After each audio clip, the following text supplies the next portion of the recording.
আহ, সবাইকে শুভেচ্ছা অভিনন্দন।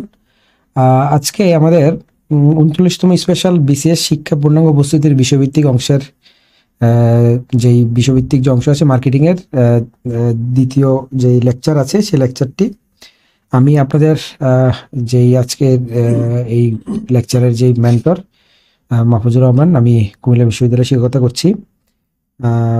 আজকে আমাদের লেকচারের যে সেকেন্ড যে লেকচার, হ্যাঁ, তো আমরা গত লেকচারে মোটামুটি চেষ্টা করেছি বেসিক মার্কেটিংয়ের যে কনসেপ্ট আছে সেটা শেখার জন্য বা বোঝার জন্য।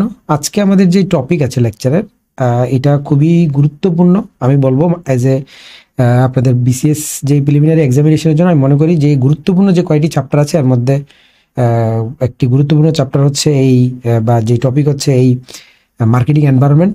এখান থেকে আপনাদের অনেক ধরনের অনেক দিক থেকে অনেক ডিটেলস কোয়েশ্চেন আসতে পারে। আপনারা আমি মানে চেষ্টা করব বা আপনাদেরকে আমি আশা করব যে আপনারা এই চ্যাপ্টারটা থেকে অনেক বেশি গুরুত্ব দিয়ে এবং এই টপিকগুলো অনেক বেশি গুরুত্ব দিয়ে পড়বেন। বরাবরের মতোই আমি আবারও আপনাদেরকে বলছি, আপনারা principles of marketing by Philip কটলারের যে বই আছে সেই বই থেকে আপনারা চেষ্টা করবেন প্রত্যেকটা কনসেপ্ট পড়ার জন্য ইন ডিটেইলে। তাছাড়া আপনারা আমার যেই লেকচার আছে লেকচারের সাপোর্টিং যে ম্যাটেরিয়ালস আছে সেগুলো আমরা লাইভ এমসিকিউ থেকে আপনারা পেয়ে যাবেন। আজকে আমাদের যে টপিকটা স্ক্যানিং দ্য মার্কেটিং এনভায়রনমেন্ট, মানে মার্কেট এনভায়রনমেন্ট সম্পর্কে আইডিয়া নিব। আরেকটা টপিক আমি আপনাদের টোটাল যেই কোর্সটা আমরা বলেছি অলরেডি ফার্স্ট লেকচারে যে 10টি লেকচার আমি ডিভাইড করেছি, এর মধ্যে সেকেন্ড যে টপিকটা আছে মার্কেটিং ইন বাংলাদেশ, কি ইনস্টিটিউশন অ্যান্ড লোকাল ফ্যাক্টরস, এটা আমরা এই জায়গাটা আমরা মানে চেষ্টা করব আমরা একটু ডিটেইলে পড়ার জন্য, কারণ এইটা আমাদের পার্ট ওয়ানের একদম শেষের দিকে এই কনসেপ্টটা আছে। তো যেহেতু মার্কেট এনভায়রনমেন্ট আমি একটা লেকচারে শেষ করতে চেয়েছিলাম, তো ওই লেকচারের একটা শেষের অংশে আমি যেই কি ইনস্টিটিউশন অ্যান্ড লোকাল ফ্যাক্টরস, যেটা মার্কেটিং ইন বাংলাদেশ পার্সপেক্টিভ থেকে, সেটা আমি এই টপিকের সাথে এনরোল করে নিয়েছি যেন আপনারা টোটাল একটা আইডিয়া পান। কারণ এই টপিকটার সাথে আমার কাছে মনে হয়েছে এটা খুবই একটা গুরুত্বপূর্ণ টপিক। এই মার্কেটিং এনভায়রনমেন্টের সাথে আমরা যদি এই মার্কেটিং ইন বাংলাদেশ কনসেপ্টটা ক্লিয়ার করি তাহলে আমাদের জন্য অনেক বেশি উপকৃত হবে। আমরা খুব সহজে পড়াটা মানে একসাথে একই একটা ফরম্যাটে পড়া শেষ করতে পারবো। তাহলে আজকে আমাদের যেই টপিক, যেই মার্কেটিং এনভায়রনমেন্ট এবং মার্কেটিং ইন বাংলাদেশ, এর মধ্যে ফার্স্ট যে টপিকটা মার্কেটিং এনভায়রনমেন্ট, সেটা দিয়ে আমরা আজকের লেকচার শুরু করছি। সো আজকে আমাদের যে বিষয়গুলো থাকবে, যে আসলে আমরা কি পড়বো, আমরা যেই মার্কেটিং এনভায়রনমেন্ট বলছি ওই মার্কেটিং এনভায়রনমেন্ট থেকে আমরা মাইক্রো এনভায়রনমেন্ট পড়বো, দেন ম্যাক্রো এনভায়রনমেন্ট পড়বো, মাইক্রো এনভায়রনমেন্ট কি এবং সেটার কি কি ফ্যাক্টরস আছে, কি কি এলিমেন্টস আছে সেটা পড়বো, এবং কিভাবে আসলে আমাদের ফাইনালে বা আমাদের প্রিলিমিনারি এক্সামিনেশনে কোয়েশ্চেন আসতে পারে সেটা আমরা আইডিয়া নিব। দেন আমরা শিখবো যে কিভাবে এই মাইক্রো এনভায়রনমেন্টগুলোতে কোম্পানিগুলো কিভাবে তাদের মানে কিভাবে আইডেন্টিফাই করে এবং এগুলো রেসপন্স করে, কিভাবে তাদের বিজনেসে ইম্প্যাক্ট ফেলে, এই যে ফ্যাক্টরসগুলো আছে সেটা আমরা আজকে পড়বো। এই হচ্ছে মোটামুটি আমাদের ক্লাসের আজকে ওভারভিউ। তো আজকে আমাদের ক্লাসের যে অবজেক্টিভ, সেই অবজেক্টিভটা একটু কেন অবজেক্টিভটা সেট করেছি, কারণ এটা বিজনেসের জন্য খুবই গুরুত্বপূর্ণ একটা টপিক, যে মার্কেটিং এনভায়রনমেন্ট বা এনভায়রনমেন্ট, কারণ যেখানে আমরা আসলে মূলত বিজনেসটা করি। তো আমরা আজকে কম্পোনেন্টস, মানে কি কি কম্পোনেন্টস আছে আমাদের মার্কেটিং এনভায়রনমেন্টের, হ্যাঁ, যেমন মাইক্রো, যেটাকে আমরা বলছি যেটা কোম্পানির সাথে খুবই ক্লোজ, আমরা একটু পর দেখবো মাইক্রো এনভায়রনমেন্ট আসলে কি বা কি বোঝায়। Then macro environment, broader social forces, মানে যেই ম্যাক্রো এনভায়রনমেন্টগুলো আছে সেগুলো আমরা কি কি কম্পোনেন্টস এক্সপ্লেন করবো। আমরা বোঝার চেষ্টা করব যে কিভাবে আমরা এগুলো বোঝার চেষ্টা করবো, অ্যানালাইজ মানে how analyse the environment helps marketers anticipate opportunity, কিভাবে অপরচুনিটি এবং থ্রেট হয়ে যায় এই মার্কেটের এই ফ্যাক্টরসগুলোই কোনো কোম্পানির জন্য অপরচুনিটি, কোনো কোম্পানির জন্য আবার থ্রেট হিসাবে কাজ করে, সেটা আমরা দেখবো কিভাবে হয়।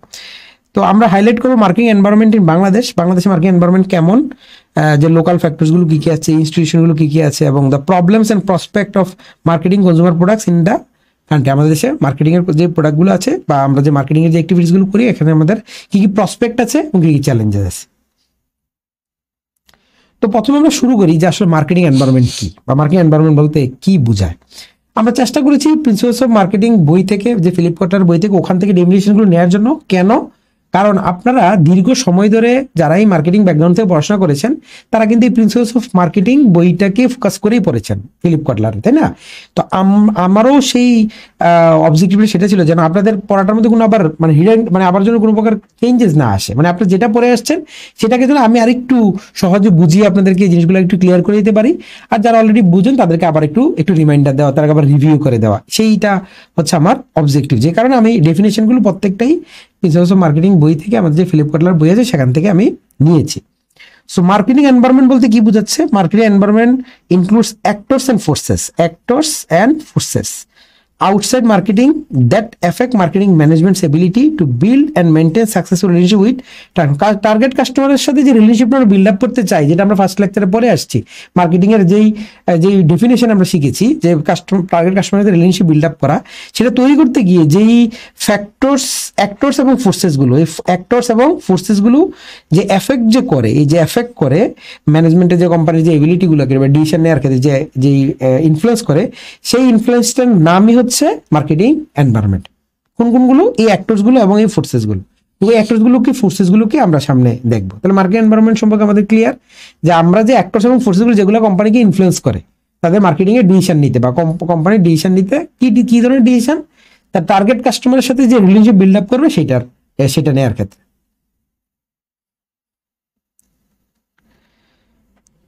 তাহলে আমরা যদি চিন্তা করি, আমাদের মার্কেটিং এনভায়রনমেন্টের মূলত দুইটা ব্রাঞ্চ আছে। হ্যাঁ, মানে যে এনভায়রনমেন্টে দুইটা ব্রাঞ্চই বলা হয়, আমরা মার্কেটিং এনভায়রনমেন্ট বলছি, তো আমরা আমাদের কনসেপ্টটা মাইক্রো এনভায়রনমেন্ট। সো মার্কেটিং এনভায়রনমেন্টের দুইটা ব্রাঞ্চে, একটা হচ্ছে মাইক্রো এনভায়রনমেন্ট, একটা হচ্ছে ম্যাক্রো। তো ওয়ার্ডগুলো আমরা ম্যাক্রোর সাথে আমরা ইকোনমিক্স আদার বিভিন্ন জায়গায় আমরা এই দুইটা ওয়ার্ডের সাথে এত পরিচিত, তা আমরা আসলে নতুন করে ওয়ার্ডগুলো আসলে তেমন একটা অপরিচিত ওয়ার্ড না আমাদের। তো মাইক্রো এনভায়রনমেন্ট যেটা, মাইক্রো শব্দটা আমরা মানে সহজে বুঝতে পারছি। Micro environment consist of actor, যে অ্যাক্টরস গুলো ইনফ্লুয়েন্স করে, একটু আগে বলা আসছে অ্যাক্টরস এন্ড ফোর্সেস, মনে আছে আপনাদের? যে অ্যাক্টরস গুলো যেটা close to the company that effect it's ability to service customer, মানে যে অ্যাক্টরস গুলো ক্লোজলি, এই ক্লোজ ওয়ার্ডটা মনে রাখতে হবে খুব ভালোভাবে। ক্লোজ, যে অ্যাক্টরস গুলো ক্লোজলি মার্কেটিং যে এবিলিটিকে কি করে, ইনফ্লুয়েন্স করে, মানে এফেক্ট করে। হ্যাঁ, it's ability to service customer the মানে এগুলোকে আমরা সাধারণত বলছি মার্কেটিং মাইক্রো এনভায়রনমেন্ট। তাহলে মাইক্রো এনভায়রনমেন্ট কোনগুলো? যে অ্যাক্টরস গুলো ক্লোজ রিলেটেড, মানে ক্লোজ রিলেটেড কার? কোম্পানির সাথে। মানে আমরা অনেক সময় বলি যে ডাইরেক্ট এফেক্ট করতে পারে বা ডাইরেক্টলি ইনভলভ আছে বা ডাইরেক্টলি সম্পৃক্ত, এই ফোর্সেস গুলোকে আমরা বলছি মাইক্রো এনভায়রনমেন্ট। কি কি থাকতে পারে? Company, supplier, marketing intermediates, customer market, competitors, পাবলিক্স। এগুলো আমরা আস্তে আস্তে আরো ডিটেলসে পড়বো কোনটা কি। তারপরে মোটামুটি আমরা বুঝতে পারছি এগুলো খুব কঠিন ওয়ার্ড না, যেগুলো কোম্পানির সাথে সরাসরি এফেক্ট ফেলে, মানে সরাসরি ইনভলভ কোম্পানির সাথে। এই কারণে ক্লোজ ওয়ার্ডটা ব্যবহার করা হয়েছে। ক্লোজ ওয়ার্ডটা বলতে এটাকে ডাইরেক্ট ইনভলভের কথা বলা হয়েছে, মানে ডাইরেক্ট সরাসরি ইনফ্লুয়েন্স করে বা ডাইরেক্ট ইনফ্লুয়েন্স করতে পারে, ডাইরেক্ট এফেক্ট করতে পারে, সেটাকে আমরা বলছি কি মার্কেটিং মাইক্রো এনভায়রনমেন্ট। এগুলো কি কি? যেমন এটার মধ্যে আছে কোম্পানি, সাপ্লায়ার্স, মার্কেটিং ইন্টারমিডিয়েটস, মানে ওই যারা রিটেলার, হোলসেলার, আমরা একটু পরে দেখবো। কাস্টমার মার্কেটস, মানে কাস্টমার নর্মালি বলতে যেটা বুঝে, কম্পিটিটর এবং পাবলিক। হ্যাঁ, তো পাবলিকটা আমরা ডিটেলসে আসবো পরে। তো দ্যাট মিনস যেগুলো ক্লোজ ইনফ্লুয়েন্স ফেলে সেগুলোকে আমরা বলছি মাইক্রো এনভায়রনমেন্ট। এখন মাইক্রো এনভায়রনমেন্ট এটা আমরা প্রিন্সিপালস অফ মার্কেটিং বই থেকে আমরা নিয়েছি এই ফিগারটা, যেহেতু আমরা সহজে যেন বুঝতে পারেন। যেমন আমরা এখানে কি কি ফোর্সেস গুলো আছে, যেমন company, supplier, market intermediates, computer, public and customer, এগুলো আসলে আলটিমেটলি আমাদের হয়। কোম্পানি তো অবশ্যই ইটসেলফ একটা বড় ইনফ্লুয়েন্সিয়াল, কারণ কোম্পানি আলটিমেটলি কোম্পানি আলটিমেটলি ডিসিশনটা নেয় যে কি সিদ্ধান্ত হবে না হবে। Marketer must work in harmony with other company department and create customer value and relationship. That means company একটা বড় ইনফ্লুয়েন্সিয়াল পার্ট, কারণ কোম্পানিতে আলটিমেটলি ডিসিশনটা নিচ্ছে যে মার্কেটিং কি ডিসিশন হবে। তাহলে মাইক্রো এনভায়রনমেন্ট সবচেয়ে গুরুত্বপূর্ণ একটা এলিমেন্টের মধ্যে কোম্পানি। সাপ্লায়ার তো বুঝি আমরা, যা র মেটেরিয়াল দেয়, তাহলে র মেটেরিয়াল যদি আমরা যদি র মেটেরিয়াল দেওয়া বন্ধ করে দেয়, অথবা র মেটেরিয়াল যদি সে প্রাইস বাড়িয়ে দেয় র মেটেরিয়ালসে, তো অনেক বড় একটা মার্কেটের মধ্যে ইম্প্যাক্ট চলে আসবে। অথবা সে যদি কোনো কারণে ভালো র মেটেরিয়াল না দেয়, তাহলে কিন্তু একটা ইম্প্যাক্ট ফেলে, তাই না? তো এইটা একটা বিষয়। কাস্টমার তো আলটিমেটলি কাস্টমার একটা বিগ থিং, কারণ কাস্টমার আলটিমেটলি যা কিছু আমরা করছি কাস্টমারের জন্য। তো কাস্টমার একটা বড় ইনফ্লুয়েন্সিয়াল একটা এলিমেন্ট মাইক্রো এনভায়রনমেন্টের জন্য। তো আমরা প্রত্যেকটা এলিমেন্ট নিয়ে আমরা মানে একটু ছোট ছোট করে আলোচনা করব, কারণ আমি আবারও বলছি খুবই ডিটেলসে আপনাদেরকে আলোচনা করার জন্য আপনারা যেটা করবেন সেটা হচ্ছে যে আপনারা ডিটেলসে আলোচনা আপনাদের আমরা যেই শীট বা যেই আপনাদের ডিটেলস যেটা দিব সেটা আপনারা হয়তো বা সেখান থেকে পারবেন। তবে সবচেয়ে গুরুত্বপূর্ণ যে বিষয়টা আপনাদের চ্যাপ্টার নাম্বার 3 বিজনেস ও মার্কেটিং বইয়ে অ্যানালাইজিং বা মার্কেটিং এনভায়রনমেন্ট যে চ্যাপ্টারটা আছে ওখানে কিন্তু ইন ডিটেল আলোচনা করা হয়েছে। তো আমি যেটা করব চেষ্টা করবো বাংলাদেশের পার্সপেক্টিভ থেকে আপনাদেরকে এই কম্পোনেন্টস গুলো বোঝানোর জন্য। আমি কিন্তু অলরেডি আপনাদের মানে আপনাদের বইতে কিন্তু এটা ডিটেলস আলোচনা করা আছে প্রত্যেকটা এলিমেন্ট। তো আমরা কোম্পানি যদি বলি, কোম্পানি বলতে ইটসেলফ কোম্পানি বিভিন্ন ডিপার্টমেন্ট থাকে, তখন HR department, R and D department, finance department, marketing department, sales department, operation department, এবং বিভিন্ন ডিপার্টমেন্টগুলো থাকে, প্রত্যেকটা কিন্তু ইনফ্লুয়েন্স করে প্রত্যেকটা মার্কেটিং ডিসিশনকে। তো এরকম ভাবে যেমন আমরা যদি বলি if plan production can't meet demand, marketing must adjust promotions. তাহলে এখন যদি দেখা গেছে প্রোডাকশন ডিপার্টমেন্ট যদি আলটিমেটলি ভালো করে প্রোডাকশন না করতে পারে, বা কাস্টমারের যে ডিমান্ড আছে, প্ল্যান কোম্পানির এক্সাম্পল আমরা নিয়েছি, যে যদি কোনোভাবে সে ডিমান্ড ফুলফিল করতে না পারে বা প্রোডাকশনের ক্যাপাসিটি না থাকে, তাহলে ডেফিনেটলি আমাদের মার্কেটিং এ বিশাল একটা ইম্প্যাক্ট ফেলবে। কেন? কারণ মার্কেটিং তখন আসলে প্রমোশন বা আদার বিভিন্ন অ্যাক্টিভিটিস গুলোকে করতে হবে। যদি ডিমান্ডটা মিট করতে পারছে না, তাহলে প্রোডাকশনের উপর একটা বিশাল ইনফ্লুয়েন্স হতে, ওই প্রোডাকশনের কারণে আবার মার্কেটিং ডিসিশনে কি করছে? ইনফ্লুয়েন্স ফেলছে। তো এইটা কিন্তু একটা খুব গুরুত্বপূর্ণ জিনিস। তো কোম্পানি আমাদের একটা বড় একটা এলিমেন্ট। তারপর আমাদের আছে সাপ্লায়ার। তো সাপ্লায়ার যেটা করে, যে র মেটেরিয়াল আমাদের সাপ্লাই করে, বিভিন্ন ধরনের লেবার সাপ্লাই করে, বিভিন্ন ভাবে দেয়। এখন যদি সাপ্লায়ারের যে সাপ্লাইটা দেয় সেটা যদি একটু আপ এন্ড ডাউন হয় বা কম বেশি হয় বা কোয়ালিটি একটু আপ এন্ড ডাউন, তাহলে কিন্তু আলটিমেটলি আমাদের পুরো মার্কেটিং ফাংশনটা কি করবে? একটা বিশাল একটা প্রবলেম পড়ে যাবে। যেমন এখানে আমরা এক্সাম্পল আগে দিয়েছি, textile factories rely on yarn suppliers, delay effects export deadlines. এখন যদি যারা ইয়ার্ন সাপ্লাই করে বা সুতা সাপ্লাই করে অথবা কটন সাপ্লাই করে, এখন তারা যদি প্রপারলি রাইট টাইমে কটনটা না দেয় অথবা রাইট টাইমে যদি সাপ্লাইটা না দিতে পারে বা কোয়ালিটি সাপ্লাই না দিতে পারে, তাহলে কিন্তু আলটিমেটলি আমার কি টোটাল যে পরবর্তী আমি ফিনিশ প্রোডাক্ট বানাবো অথবা যে আমি ডেডলাইনটা মিট করবো সেটা কিন্তু আলটিমেটলি হবে না। নাম্বার 3 আরেকটা গুরুত্বপূর্ণ যে আরেকটা আমাদের কম্পোনেন্ট হচ্ছে মার্কেটিং ইন্টারমিডিয়েটস। মার্কেটিং ইন্টারমিডিয়েটস বলতে মিডলম্যান, মানে যারা আমাদের প্রোডাকশন থেকে শুরু করে কাস্টমার পর্যন্ত পৌঁছার মাঝখানে যারা আছে, ডিলার, হোলসেলার, রিটেলার, রিসেলার, মানে যারা মাঝখানে আছে সবাই, তাদেরকে আমরা সাধারণত মার্কেটিং ইন্টারমিডিয়েটস বলি। যেমন ডিস্ট্রিবিউটার, রিটেলার, লজিস্টিক ফার্মস, এগুলোকে আমরা সাধারণত মার্কেটিং ইন্টারমিডিয়েটস বলি। তাদের রোলটাও কিন্তু অনেক গুরুত্বপূর্ণ, তারা কিন্তু অনেক রোল প্লে করে থাকে।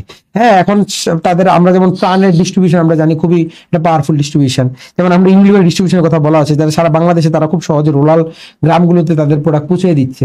এখন কাদের মাধ্যমে পৌঁছে দিচ্ছে? রিটেলার মাধ্যমে, হোলসেলের মাধ্যমে, ডিলারের মাধ্যমে, ডিস্ট্রিবিউটারের মাধ্যমে। এখন তারা যদি প্রপারলি ডিস্ট্রিবিউট করতে না চায় বা না ডিস্ট্রিবিউট করে, আলটিমেটলি কিন্তু আপনার জন্য এই মার্কেটিং ডিসিশন, ভালো কোয়ালিটি প্রোডাক্ট বা সবার কাছে অ্যাভেলেবল প্রোডাক্ট পৌঁছানো কিন্তু অনেকটা ডিফিকাল্ট হয়ে যাবে। তো এইটাকে আমরা সাধারণত, মানে এটাও কিন্তু অনেক বড় একটা ইনফ্লুয়েন্স আছে মার্কেটিং ডিসিশনের ক্ষেত্রে। তো সেটা কিন্তু আমরা এখানে চিন্তা করেছি। যেমন অনেকগুলো কোম্পানি আছে যারা সাধারণত এই ডিস্ট্রিবিউটরের উপর অনেক বেশি গুরুত্বপূর্ণ, বিশেষ করে যারা এফএমসিজি প্রোডাক্ট বানায়, fast moving consumer goods, grocery items, তারা কিন্তু অনেক বেশি ডিপেন্ড কার উপরে? এই মার্কেটিং ইন্টারমিডিয়েটস গুলোর উপরে।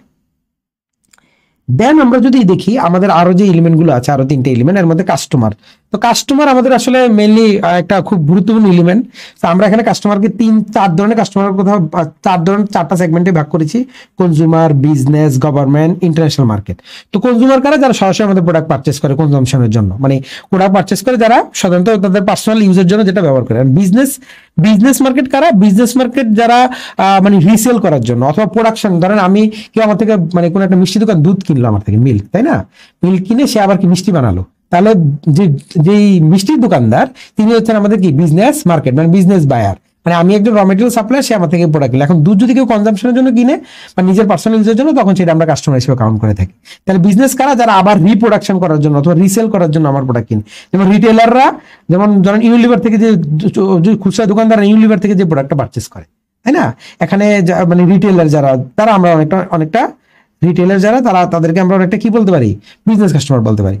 দেন গভর্নমেন্ট তাদের প্রয়োজনে তার অফিস আদালত মেনটেন করার জন্য, তাদের যে মিলিটারি ফোর্স আছে এগুলো মেনটেন করার জন্য অনেক পারচেস করে। তো গভর্নমেন্ট একটা কাস্টমার। ইন্টারন্যাশনাল মার্কেট, আমরা দেশের বাইরে যখন প্রোডাক্টটা পাঠাই, আমাদের প্রোডাক্ট ইন্টারন্যাশনাল যখন যায়, মানে আমাদের দেশের ন্যাশনাল বর্ডারের বাইরে, তখন সেটা আমরা ইন্টারন্যাশনাল মার্কেট বলতে পারি। এখন ওয়ালটন যদি আমি প্রোডাক্ট সেল করি, ওয়ালটন কিন্তু ধরেন 2 ধরনের কাস্টমারই আছে। ধরেন কথার কথা, যদি আমি ওয়ালটন যখন তার কাস্টমার কাছে প্রোডাক্ট সেল করে, তখন এটা কনজিউমার হয়ে যায়, কনজিউমার মার্কেট। আবার যখন ওয়ালটন হোটেলকে সেল করে, কারণ হোটেলে টিভি কেন কিনবে বা ওয়ালটনের ফ্রিজ বা এগুলো কেন কিনবে? কিনবে কারণ সে আরেকটা সার্ভিস উৎপাদন করার জন্য, হোটেলে মানুষ আসবে থাকবে, এই আরেকটা সার্ভিস উৎপাদন করার জন্য। তো সেটা হচ্ছে বিজনেস মার্কেট, মানে যেটা আমরা ওই দুধের যে এক্সাম্পলটা দিলাম মিষ্টি দোকানের, তো সেটার মতো অনেকটা এরকম যে কাস্টমারও খুব গুরুত্বপূর্ণ একটা রোল প্লে করে থাকে। কারণ সে যদি আলটিমেটলি প্রোডাক্ট পারচেস না করে, অথবা সে যদি প্রোডাক্ট পারচেস কমিয়ে দেয়, অথবা সে যদি অন্য প্রোডাক্ট প্রেফার করে, তা আলটিমেটলি আমাদের পুরো মার্কেটিং ডিসিশনের ক্ষেত্রে ইম্প্যাক্ট ফেলবে। আর একটা গুরুত্বপূর্ণ জিনিস সেটা হচ্ছে আমরা মার্কেটিং ডেফিনেশন থেকে আমরা পড়েছি, আপনাদের মনে আছে যে কম্পিটিটর, মানে কম্পিটিটরকে সবসময় চিন্তা করতে হবে। কারণ কি, আমি প্রোডাক্টটা কেমন দিচ্ছি এটা ডিপেন্ড করে। মানুষ যদি ধরেন 10 টাকা দিয়ে একটা জুস কিনতে পারে, তাই না, একটা 10 টাকা দিয়ে একটা জুস কিনতে পারে, তাহলে আমি একটা ভালো জুস মানুষকে 15 টাকায় অফার করলাম, মানে ওইটাও ভালো জুস, তবে আমারটা বেশি বেটার। এখন সে কিন্তু আমার 15 টাকা জুসটা নিবে না, কারণ কি, সে আরেকটা কোম্পানি থেকে, কোম্পানি এ থেকে ধরেন জুস পেয়ে যাচ্ছে 10 টাকায়, আমি কোম্পানি বি, তো আমার থেকে হয়তো সে 15 টাকা জুসটা নাও কিনতে পারে, বিকজ তার কম্পিউটার তাকে বেটার দিচ্ছে। অথবা এমন হইতে পারে যে আমি মানে তাকে অফার করতেছি 15 টাকায়, সেও আরেকটা কোম্পানি 15 টাকা অফার করতেছে, তো সে হয়তো ওইটাকে কোয়ালিটি মনে করছে, অথবা সেটাকে ভালো মনে করছে, তো সে ওইটা পারচেস করছে একই প্রাইসে দেওয়ার ক্ষেত্রে। তো কম্পিটিটর কিন্তু অনেক গুরুত্বপূর্ণ। যেমন আমাদের দেশে আমরা যদি কম্পিটিটরের সংজ্ঞা ভালোভাবে বুঝতে যাবে, কম্পিটিটরের যে বিজনেসে বা আমাদের যে কিভাবে মার্কেটিং ডিসিশনে ইনফ্লুয়েন্স করে, সেটা যদি আমরা দেখতে চাই, তাহলে আমাদের বাংলাদেশে গ্রামীণ ফোন, রবি, বাংলা লিঙ্ক, এগুলোর দিকে তাকালে আমরা বুঝতে পারি যে সে একটা অফার দিলে সে আরেকটা অফার দেয়, এই কোম্পানি একটা অফার দিলে ওই কোম্পানি একটা অফার দিচ্ছে। দ্যাট মিনস মানে বেটার দেন কম্পিটিটরস, মানে একজন থেকে আরেকজন বেটার করার জন্য সবসময় চেষ্টা করছে। সরি, দ্য লাস্ট ওয়ান এবং মোস্ট ইম্পর্টেন্ট ওয়ান যেটা, সেটা হচ্ছে পাবলিক। পাবলিক যে বিষয়টাকে আমরা বলছি যে এটা যে আমরা ডেফিনেশনে, বইয়ের ডেফিনেশনে বলি যে are any group with actual and potential interest in or impact on the company's ability to achieve objective. মানে পাবলিক হচ্ছে ইন জেনারেল পিপল, সে হইতে পারে আপনার কাস্টমার অথবা কাস্টমার না, কিন্তু আপনার উপর অনেক বেশি ইম্প্যাক্ট ফেলে। যেমন আমরা যদি বলি, সে ফর এক্সাম্পল ধরেন অনেক সময় অনেক বিভিন্ন বয়কট, অনেক বিভিন্ন বিষয়গুলো, ইস্যুসগুলো আসে, অনেক ধরনের অনেক সময় অনেক প্রবলেমগুলো আমরা দেখি। সে ফর এক্সাম্পল অনেক সময় KFC বা বিভিন্ন ব্র্যান্ড বয়কট কথা আসে, কিন্তু এটা কি হয়, দেখেন অনেকগুলো কোম্পানি তো মানুষ তো সেই কোম্পানির কাস্টমার না, KFC-র প্রোডাক্ট হয়তো কিনে নাই, বাটার জুতা হয়তো কিনে নাই, হ্যাঁ, বা কোকা-কোলা হয়তো খায় নাই, সে ফর এক্সাম্পল ধরেন, বলছি এক্সাম্পল আকারে, কিন্তু আলটিমেটলি সে কিন্তু অনেক বেশি ইনফ্লুয়েন্স ফেলতেছে। তো এই কারণে বলছি পাবলিক হচ্ছে সেই ধরনের এন্টিটি যারা কি করে, যারা মানে কোনো গ্রুপ হইতে পারে যেটা অ্যাকচুয়ালি ধরো পটেনশিয়াল, কাস্টমার, কোম্পানির কাস্টমার হইতে পারে, কাস্টমার বাইরে হইতে পারে, ইন জেনারেল পিপল হইতে পারে। এই মানুষগুলো কিন্তু অনেক বেশি ইম্প্যাক্ট ফেলে। যেমন আমরা যদি বলি পাবলিক হিসেবে কাকে, media, government, local community, employees, তারাও কিন্তু পাবলিক হিসেবে ইনফ্লুয়েন্স করতে পারে। আমার হয়তো সারা কাস্টমার না, আমার প্রোডাক্ট হয়তো পারচেস করে না, কিন্তু স্টিল তাদের কি অনেক বেশি ইনফ্লুয়েন্স আছে। যেমন মিডিয়া আমরা বলতে পারি একটা বিগ ইনফ্লুয়েন্স, বা জেনারেল পিপল যারা লোকাল কমিউনিটি, হ্যাঁ, তারা কিন্তু অনেক বেশি ইনফ্লুয়েন্স ফেলে আমাদের মার্কেটিং ডিসিশনটার ক্ষেত্রে। কারণ কি, যেমন মিডিয়া অনেক সময় বিভিন্ন ধরনের আমাদের মার্কেটিং এর অনেক অ্যাক্টিভিটিস গুলা যদি কোনো ধরনের মিসম্যাচ থাকে, অথবা অনেক সময় দেখা গেছে মিডিয়াতে সেটা কাভারেজ হয়, অনেক সময় নেগেটিভলি কাভারেজ হয়, সেটা আমাদের মার্কেটিং ডিসিশনের উপর অনেক বেশি ইম্প্যাক্ট ফেলে। যেমন আমরা যদি বলি যে একটা BST একটা নোটিশ দিয়েছে, এখন নোটিশটা যেমনই হোক এখন নিউজের স্টোরি হয়ে গেছে, যে কোম্পানিগুলো তার নিউজ স্টোরি করে ফেলছে। BST আমাকে নোটিশ দিয়েছে, হয়তো কোনো একটা বিষয় আমাদের মিসম্যাচ পেয়েছে বা কোনো একটা প্রবলেম হয়েছে, এখন মিডিয়া কিন্তু সেটা অলরেডি কভার করে ফেলছে, এখানে কিন্তু আমরা কিছু বলার বা কথা বলার কোনো সুযোগ নাই। তো তাহলে এই যে আমাদের এই 6টা আমরা যেই বললাম যে সাধারণত আমাদের যে 6টা যেই এলিমেন্ট আছে, কি কি, যে company, supplier, market intermediate, customer, competitor, public, এই যে 6টা এলিমেন্ট, এই 6টা এলিমেন্ট কিন্তু আমাদের কি মাইক্রো এনভায়রনমেন্ট। কেন, এগুলো সরাসরি কোম্পানিকে খুব ক্লোজ থেকে ইম্প্যাক্ট ফেলে, মানে কোম্পানির সাথে খুব কাছাকাছি, খুব ক্লোজ রিলেশনে থাকে। এই কারণে এগুলোকে আমরা মাইক্রো এনভায়রনমেন্ট বলছি, এবং এগুলা কোম্পানির ক্ষেত্রে, কোম্পানির মার্কেটিং ডিসিশনের ক্ষেত্রে অনেক বেশি ইনফ্লুয়েন্স ফেলে থাকে। মাইক্রো এনভায়রনমেন্ট একটা আমরা সামারি করি, আমরা এখন যা পড়লাম, যে কোম্পানি যদি বলি যে কোম্পানি আসলে ইন্টারনাল যেই টিম আছে, যেমন বিভিন্ন বিভিন্ন ডিপার্টমেন্ট আছে, তাই না, যেমন প্রাণের প্রোডাকশন, মার্কেটিং, বিভিন্ন ডিপার্টমেন্ট আছে। তো এগুলো প্রত্যেকটা ডিপার্টমেন্ট কি ইন্টারনাল টিমস হিসাবে বা এজ এ কোম্পানির এলিমেন্টস হিসেবে কাজ করে, মানে এগুলো একটা মাইক্রো এনভায়রনমেন্টের যে এলিমেন্ট। তারপর আমরা সাপ্লাইয়ের কথা বলতে পারি, এত আমরা যেটা বললাম র মেটেরিয়ালস সাপ্লাইয়ের উপর অনেক কিছু ডিপেন্ড করছে, তো সাপ্লাই অনেক বেশি ইনফ্লুয়েন্স করে। মার্কেটিং ইন্টারমিডিয়েটস তো বললাম, আলটিমেটলি কাস্টমার কাছে পৌঁছানোর জন্য আমাদের মার্কেটিং ইন্টারমিডিয়েটস ছাড়া উপায় নেই, বা তাদের উপর অনেক বেশি ডিপেন্ড থাকতে হয়। এন্ড কাস্টমার তো অনেক বেশি ইনফ্লুয়েন্স, কারণ আলটিমেটলি কাস্টমারই আমাদের প্রোডাক্ট পারচেস করে, এবং কাস্টমারই আলটিমেটলি আমাদের এই ব্যাপারগুলো আসলে দেখে। আমরা কাস্টমারকে বিভিন্ন প্রকারভেদে পড়েছি, তো সেটা অনেক বেশি ইম্পর্টেন্ট ওয়ান। অ্যান্ড কম্পিটিটর, আমরা বলেছি যে কম্পিটিটর অনেক বেশি গুরুত্বপূর্ণ, কারণ কম্পিটিটরের উপরে ডিপেন্ড করেও অনেক সময় কি ডিসিশন নেওয়া হয়, বা কম্পিউটার উপর ডিসিশন মানে ডিপেন্ড করে কম্পিউটার কোম্পানিগুলো তাদের ডিসিশনগুলো নিয়ে থাকে। আর পাবলিক তো বললাম খুবই ইনফ্লুয়েন্সিয়াল, যেমন মিডিয়া, গভর্নমেন্ট, বিভিন্ন লোকাল, এগুলো অনেক সময় অনেক বেশি ইম্প্যাক্ট ফেলে থাকে। তো এই 6টা এলিমেন্টকে আমরা সাধারণত মাইক্রো এনভায়রনমেন্ট বলে থাকি।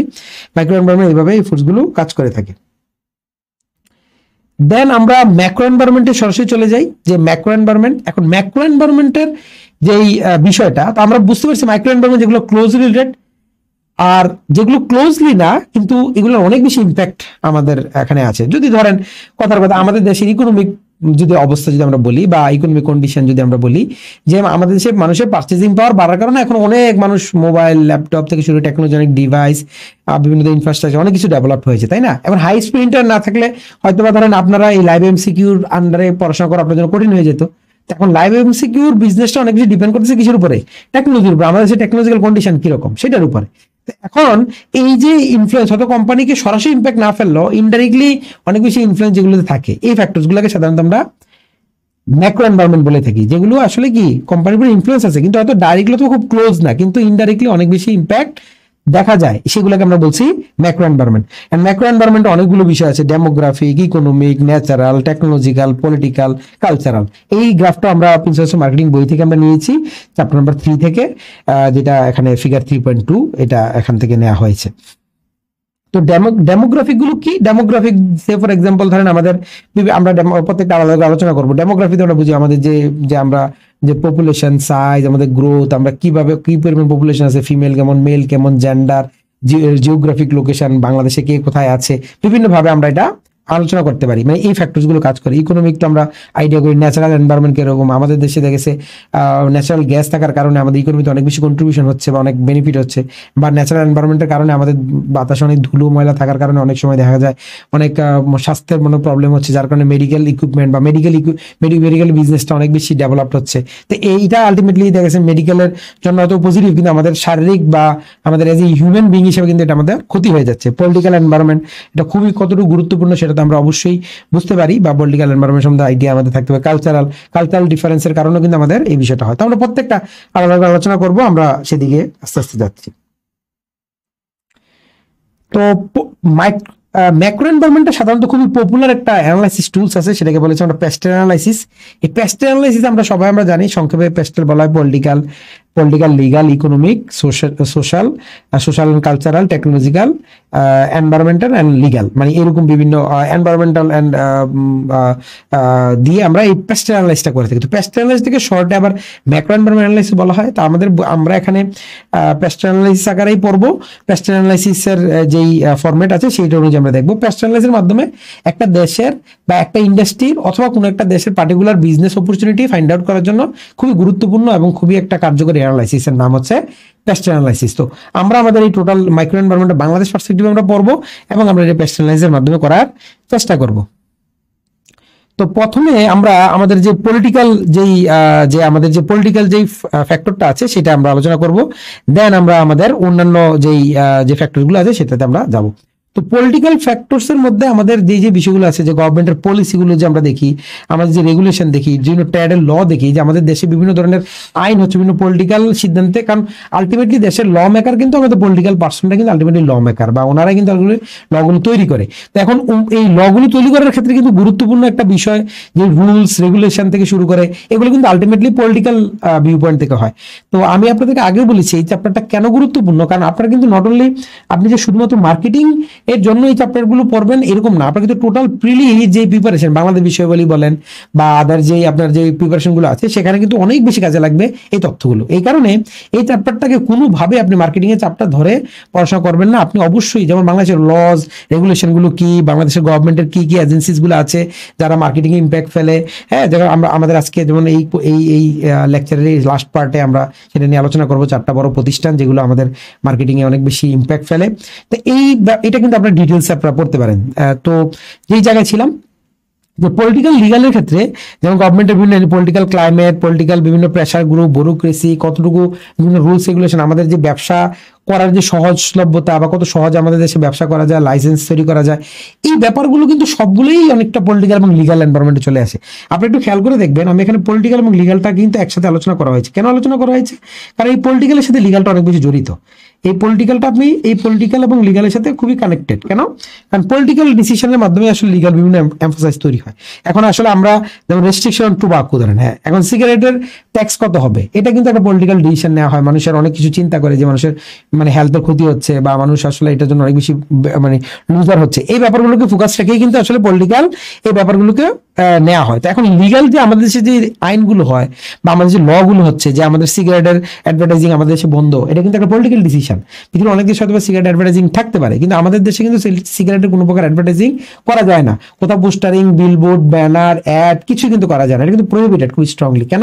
কারণ এটা পলিটিক্যাল এবং লিগাল একটা ডিসিশন। তো এটার ক্ষেত্রে কিন্তু এখন যারা টোবাকো বা সিগারেট কোম্পানি যারা বিক্রি করে, তারা কিন্তু অনেক টেকনিক্যাল স্ট্র্যাটেজি ব্যবহার করে। তারা কিন্তু অনেক ফরম্যাটে, যেমন ইন্ডিয়াতে আপনি দেখবেন বিভিন্ন যে পান মশলার যে অ্যাড নিয়ে অনেক বিতর্ক তৈরি হয়েছে। কেন?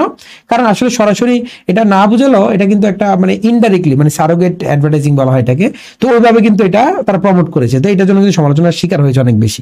তো এই পলিটিক্যাল ব্যাপারটা কিন্তু অনেক বেশি আপনাদেরকে এমফাসাইজ করতে হবে, যে আসলে পলিটিক্যাল যাগুলো মানে কিরকম বা পলিটিক্যাল কোন কোন ভিউ পয়েন্ট গুলো আসলে বিজনেসে ইম্প্যাক্ট ফেলে, এই ব্যাপারগুলো আপনাকে ফোকাস দিতে হবে। তো পলিটিক্যাল আপনারা অনেক বাংলা বিষয়গুলিতে অনেকগুলো বিষয় আপনারা আশা করি এটা কভার হবে। তো আপনারা এইটা এখান থেকে আসলে মানে মানে এখান থেকে এই পার্টটা অ্যাটলিস্ট পড়বেন ওই জিনিসটাকে অ্যালাইন করার জন্য।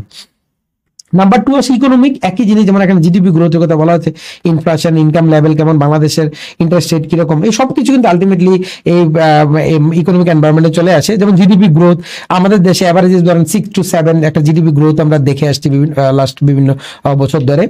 যেমন ইনফ্লেশন রেট, আমাদের ইনফ্লেশন রেটটা এখন একটু কম্পারেটিভলি হাই, ইন্টারেস্ট রেটের অনেক বেশি ফ্লাকচুয়েশন আমরা দেখতে পারি। এগুলো কিন্তু সবকিছুই মার্কেটিং ইম্প্যাক্ট ফেলে। কেন? কারণ জিডিপি গ্রোথ রেট বাড়লে মানুষের পারচেজিং বা মানুষের এখানে প্রোডাকশন বাড়ছে, মানুষ প্রোডাক্ট পারচেজ করছে, মানে টোটাল ইকোনমিতে একটা ইম্প্যাক্ট ফেললে আমাদের মার্কেটিং ইম্প্যাক্ট ফেলবে। ইনফ্লেশন রেটের কারণে মানুষের যে পারচেজিং পাওয়ার, মানুষ আগে যেটা 5টা প্রোডাক্ট কিনতে এখন সেটা 4টা কিনছে, মানুষ আগে যেটা 2 কেজি কিনতে এটা তো 1.5 কেজি কিনছে, 1 কেজি কিনছে। তো এগুলো কিন্তু মার্কেটিং এ আমাদের ডিসিশন নিতে হচ্ছে এরকম ভাবে, কারণ আমরা কোন প্রোডাক্টটা মার্কেটে ছাড়বো বা কোন প্রোডাক্টটা বেশি প্রোডাকশন করব বা মার্কেটের ডিমান্ড কিরকম, এখন হাই যেমন দামি প্রোডাক্টের ডিমান্ডটা কিরকম আছে, আমরা কিন্তু সেগুলোকে মাথায় নিয়ে কিন্তু আমাদের মার্কেটিং ডিসিশন নিতে হবে। কারণ আলটিমেটলি মানুষ তো কনজিউমার প্রোডাক্ট পারচেস করবে তার কি ইকোনমিক কন্ডিশনের উপরে, তাই না? তো ইকোনমিক কন্ডিশনটা কিরকম সেটা অনেক বেশি ইম্প্যাক্ট ফেলে। তারপর আমাদের এমপ্লয়মেন্ট রেট কিরকম, আনএমপ্লয়মেন্ট রেট কিরকম বাড়ছে, কি পরিমাণ আমাদের ইন্ডাস্ট্রি বাড়ছে বা ইন্ডাস্ট্রি কি পরিমাণ ইনভেস্টমেন্ট আসতেছে। এক্সচেঞ্জ রেট অনেক গুরুত্বপূর্ণ একটা বিষয়। এক্সচেঞ্জ রেট, আমরা এক্সচেঞ্জ রেটের কথা হয়তো এখানে মেনশন করি না, কিন্তু এক্সচেঞ্জ রেট খুবই গুরুত্বপূর্ণ একটা ব্যাপার, যে এক্সচেঞ্জ রেট। কারণ কি এক্সচেঞ্জ রেটের উপর যেমন আমরা ডলারের প্রাইসের ক্ষেত্রে দেখবেন মানে খুবই দেখবেন ছোট একটা দোকানদার সে বলে যে বাই প্রোডাক্টের জিনিসপত্রের দাম কেন ডলারের প্রাইস বাড়ছে, হয়তোবা ওর সাথে তো ডাইরেক্টলি ইম্প্যাক্ট নাই, কিন্তু ইনডাইরেক্টলি কোনো না কোনো ডলারের প্রাইসের সাথে সবাই আমরা জড়িত। ধরেন আমরা যারা ছোট ছোট দোকানদার থেকে শুরু করে সবাই কিন্তু এই ব্যাপারগুলোতে অনেক বেশি ইম্প্যাক্ট ফেলে। এখন দেখেন, এখন আমাদের দেশের মিডল ক্লাসের একটা ভালো মিডল ক্লাস তৈরি হচ্ছে, যার কারণে আমাদের অনেক নিত্য নতুন অনেক প্রোডাক্ট কিন্তু মিডল ক্লাস মানে মিডল ক্লাসের ইকোনমিক কন্ডিশন ভালো হওয়ার কারণে আমরা কিন্তু কি আস্তে আস্তে একটা মানে ভালো একটা মানে প্রোডাক্ট পারচেজিং এর একটা হ্যাবিট দেখতে পাচ্ছি মানুষের মধ্যে। বিভিন্ন ধরনের ইলেকট্রনিক ডিভাইস বা গ্যাজেট থেকে শুরু করে অনেক প্রোডাক্ট কিন্তু আমরা দেখছি মানুষ পারচেজ করছে বিকজ অফ মানে মিডল ক্লাসের পরিমাণটা আছে। কারণ আমাদের দেশের একটা বড় অংশ কি মিডল ক্লাস, তো সেটা আমাদেরকে সে একটা অপরচুনিটি কিন্তু আমাদের জন্য গ্রো করছে। তো ইকোনমিক কন্ডিশন গুলোর ক্ষেত্রে কিন্তু অপরচুনিটি এবং থ্রেট দুইটাই গ্রো করে। যেমন যদি ইনফ্লেশন রেট বাড়ে তখন অপরচুনিটি রেট আমাদের জানি মানুষ যখন পারচেস কম করবে তখন আমাদের একটা থ্রেট থাকে। ঠিক এমন ইনফ্লেশন রেট যখন কমে যায়, যখন জিডিপি গ্রোথ রেট বেড়ে যায়, এক্সচেঞ্জ রেট আমাদের টাকার মান বাড়ে, তখন আস্তে আস্তে কিন্তু আমরাও কি পারচেজিং এর পরিমাণ মানে টোটাল ইকোনমির ইম্প্যাক্টের সাথে সাথে কিন্তু মার্কেটিং কিন্তু সাথে সাথে খুবই স্ট্রংলি অ্যালাই করে থাকে আর কি। দেন আমরা চলে যাব আমাদের সোশ্যাল এবং কালচারাল যেই বিষয়টা আছে সেই টপিকে। সোশ্যাল কালচারাল ব্যাপারটাকে আমরা অনেক সময় এটাকে আসলে এতটা কোনো বেশি একটা ফোকাস দিতে চাই না, মানে মনে করি যে না সোশ্যাল বিষয়গুলো আসলে এরকম না, কিন্তু এটা খুবই খুবই গুরুত্বপূর্ণ একটা এলিমেন্ট আমি মনে করি পার্সোনালি। কারণ সোশ্যাল এবং কালচারাল কিন্তু পুরো বিজনেসের ফরম্যাটই চেঞ্জ করে দেয়। যেমন আমি আপনাদেরকে নিডস, ওয়ান্টস এবং ডিমান্ডে বলেছিলাম যে মনে আছে কিনা আপনাদের, কালচার এবং পার্সোনালিটি দ্বারা হচ্ছে কি মানুষের তৈরি হয়, নিড থেকে ওয়ান্টস তৈরি হয়। কারণ এখন নিড আছে মানুষের, ধরেন কি ফুড, এখন ফুডের নিডটা কিন্তু আমাদের দেশে যেরকম ইন্ডিয়া পাকিস্তান বা আদার দেশগুলোতে এরকম না। তখন আমাদেরকে কিন্তু গুরুত্ব সহকারে আমাদের মার্কেটার যারা, মানে আমরা যারা মার্কেটিং কাজ করি বা মার্কেটিং এর আমরা যারা প্রফেশনে আমরা ইয়ে করি, আমরা কিন্তু বা পড়াশোনা করি মার্কেটিং, আমরা কিন্তু এটা ফোকাস দিতে হবে যে হ্যাঁ মানুষের কালচারের উপর ডিপেন্ড করে কিন্তু আসলে মানুষের কি ওয়ান্সটা তৈরি হয়। তাহলে ওয়ান্স কিভাবে হবে, যে মানুষ কি ভাত খাবে, বার্গার খাবে, নাকি রুটি খাবে, না কি খাবে, এটা মানুষের কালচার ডিপেন্ড করে দেয়। আমরা ছোটবেলা থেকে, আমরা যেমন বাঙালি একটা কালচার, আমাদের কিছু আমাদের ড্রেস থেকে শুরু করে আমাদের কাপড় চোপড়, খাবার, চলাফেরা, আমাদের সবকিছু কিন্তু কি আমাদের কালচারের সাথে জড়িত। এই কারণে এটা কিন্তু অনেক বড় একটা ইনফ্লুয়েন্সিয়াল একটা পার্ট, যে কালচার এবং সোসাইটাল কিরকম, যেমন আমরা কি কি ভ্যালু আছে, আমাদের বিলিফ গুলো কি, লাইফ স্টাইল কিরকম, এডুকেশন, যেমন আমাদের দেশের মানুষ এখন অনেক বেশি এডুকেটেড হচ্ছে, যার কারণে এই যে মানুষ অনেক বেশি পড়াশোনা নিয়ে খুব বেশি কনসার্ন, শিক্ষিত পরিমাণ বাড়ছে। মানুষ এখন দেখেছে বিভিন্ন ধরনের অ্যাপ্লিকেশন, যেমন এই যেমন লাইভ এমসিকিউ ধরেন আপনারা ইউজ করছেন, কিন্তু আপনারা কেন, কারণ এখন আমাদের এডুকেশন লিটারেসি বাড়ছে, টেকনোলজিক্যাল ইউজেস বাড়ছে, আমরা বুঝতেছি টেকনোলজি কিভাবে ব্যবহার করতে হবে। হ্যাঁ, সেইভাবে কিন্তু আমি যেমন এখানে বসে আপনাদের ক্লাস নিচ্ছি, কিন্তু আপনারা হয়তো দেশের বিভিন্ন দূর দূরান্ত থেকে আমার এই ক্লাস দেখছেন। তো এটা কিন্তু আপনাদের জন্য, মানে এটা কিন্তু একটা কি আমাদের একটা চেঞ্জেস, একটা এনভায়রনমেন্ট আমরা দেখছি। এখন মানুষের বিহেভিয়ার, মানুষের হ্যাবিট বা কালচার উপরে কি এই ব্যাপারগুলো কিন্তু ডিপেন্ড করছে। তো এখন এই যে কালচারাল এবং সোসাইটালটাকে কোনোভাবেই কি ইগনোর করার সুযোগ নাই। এই জায়গাটাতে আমাদেরকে সবসময় খেয়াল রাখতে হবে যেন আমাদের আমরা যেমন রিলিজিয়াস, আমাদের ধর্মের উপর, আমাদের রিলিজিয়াস কিন্তু একটা কালচারাল বা সোশ্যাল একটা একটা পার্ট। হ্যাঁ, তাই না? আমরা সবাই মুসলিম বা ইসলাম ধর্মের এখন আমাদের দেশের বেশিরভাগ মানুষ, তো যার কারণে কি আমাদের অনেক কিছু কিন্তু এই ধর্মের উপর ডিপেন্ড করে আমাদের তৈরি হচ্ছে, বা প্রোডাক্টগুলো তৈরি হচ্ছে হালাল প্রোডাক্ট। আমরা কিন্তু সব জায়গায় হালাল খাবার বা হালাল ফুড, আমরা পৃথিবীতে যেখানেই যাচ্ছি ইসলাম ধর্মের মানুষ হালাল ফুড খুঁজছে বা হালাল প্রোডাক্টটাকে বেশি ফোকাস দিচ্ছে। তো এটা কিন্তু আমাদের মানে ধর্মের বা সোশ্যাল যে ভ্যালুজ আছে, আমাদের বিলিভ আছে, বিশ্বাস আছে, সেটার উপর ডিপেন্ড করে। ঠিক এমনভাবে আমাদের লাইফ স্টাইল, আমাদের এডুকেশন কিরকম, সোশ্যাল রেসপন্সিবিলিটি, আমরা যে যে বিভিন্ন গ্রুপের মধ্যে থাকি, বিভিন্ন কমিউনিটি থাকি, আমরা অনেকে চিটাগং বাড়ি, আমাদের অনেকে সিলেট বাড়ি, অনেকের কুমিল্লা বাড়ি, অনেকে ঢাকা বাড়ি, এক একটা মানুষের কিন্তু অনেক ধরনের ভেরিয়েশন দেখা যায়। এইটা কিন্তু আমাদের কি আমাদের বিজনেস অনেক বেশি ইম্প্যাক্ট। যেমন এখানে আমি এক্সাম্পল আকারে হালাল প্রোডাক্টের কথা বলেছি। হ্যাঁ, যেমন আমরা ঈদের সময় স্পেশাল কিছু ক্যাম্পেইন তৈরি হয় ঈদ মার্কেটিং এর আকারে। এই ব্যাপারগুলো কিন্তু অনেকটা আমাদের কি সোশ্যাল এবং কালচারাল ভিউ পয়েন্টের সাথে অনেকটা জড়িত। লাস্ট যে চারটা আমরা যে ভেরিয়েবলের কথা বলবো, সেটা বা ফ্যাক্টরসের কথা বলবো, এর মধ্যে টেকনোলজি, এনভায়রনমেন্ট এবং আমাদের ডেমোগ্রাফিক। তো টেকনোলজি এনভায়রনমেন্ট সম্পর্কে অলরেডি আপনার কিছুটা আইডিয়া দিয়েছি একদম ক্লাসের শুরুতে, আপনাদের মনে আছে। তো আমি আরেকটু আইডিয়া আপনি দিচ্ছি যে আমরা এখন যেই প্ল্যাটফর্মে আছে, আপনারা যে ইন্টারাকশন করছে আমরা আপনার সাথে, এটা কিন্তু টেকনোলজিক্যাল প্ল্যাটফর্ম।